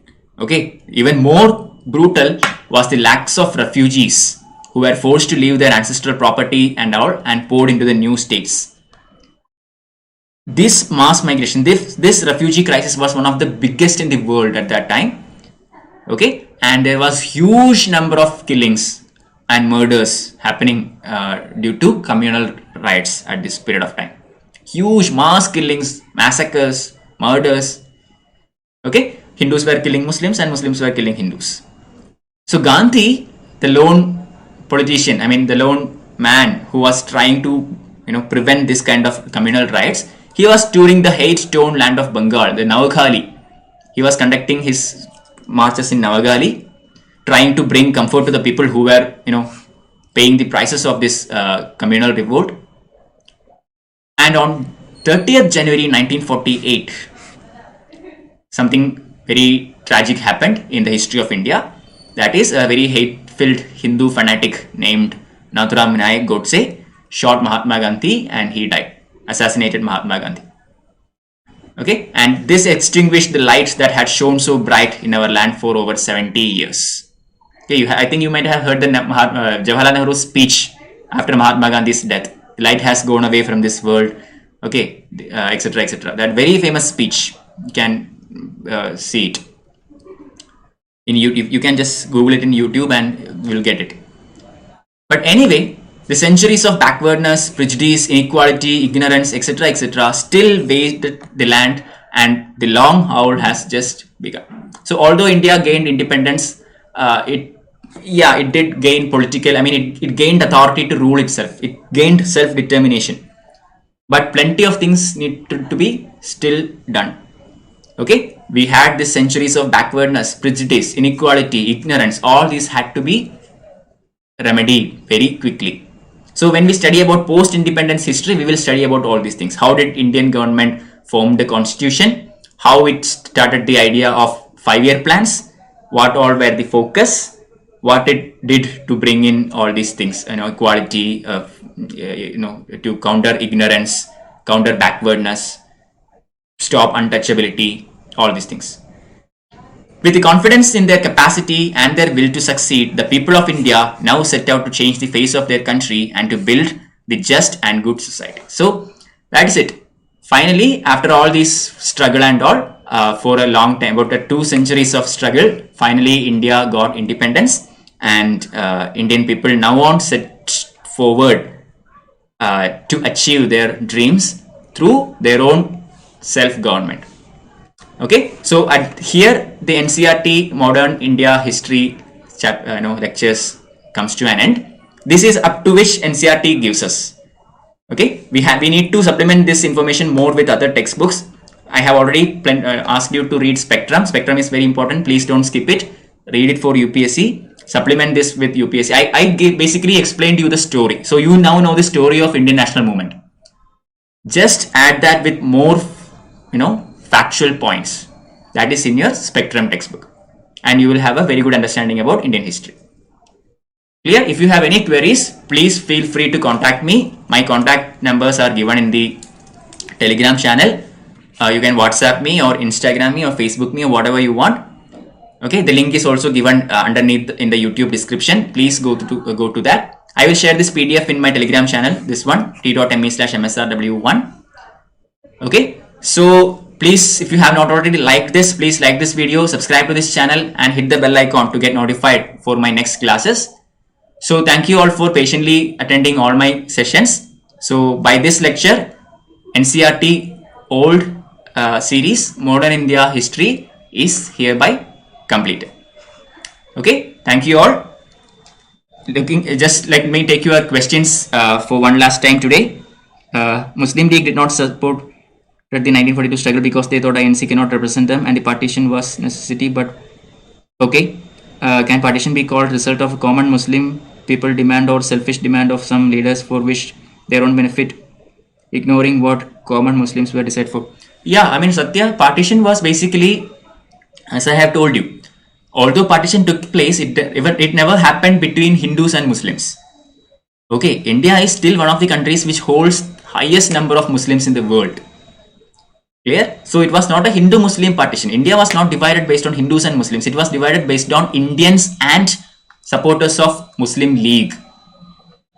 Okay, it was basically the communal politics played by Muslim League that led to the partition, and this flame was fanned by other communal organizations such as HMS and others. Okay, so Pakistan was actually the result of selfish communal greeds of certain politicians. That obviously that's true. It's not general common aspirations. A section of these leaders managed to influence a good majority of population, because later in the next elections Muslim League does well in those areas which has Muslim majority. So these communal leaders has managed to put forth the message into the masses that if India is to be gotten independence without partition, then because India has a Hindu majority government will get to the rule and the Muslims will be oppressed. So this kind of idea was placed or implanted into the minds of people by these communal politicians, and they managed to fan the flames and they managed to get the mob into the action. And the crowd, once they get these kinds of ideas, the crowds are mobilized by themselves. That's true, right? Just even consider today's world. Just give them something and the crowd will take it up. Okay, some point kind of political decision, and the very next day you will see the other party protesting in the in secretariat or in the parliament, in the gates of the parliament or something like that. So that is crowd politics or the mob politics. Okay, you do not want logic or anything to convince the mob. Give them an idea and the rest is taken over by the mob. Here, communalism is a very dangerous weapon, and it was very intellectually utilized by these communal leaders like Jinnah and all, and they actually split India into two. Again, I am repeating it, it is not based on Hindus and Muslims, it's based on Indians and supporters of Muslim League. Okay, so that is it. Thank you all for joining. See you again in the next class. But the NCERT Modern India series is hereby completed. Bye bye.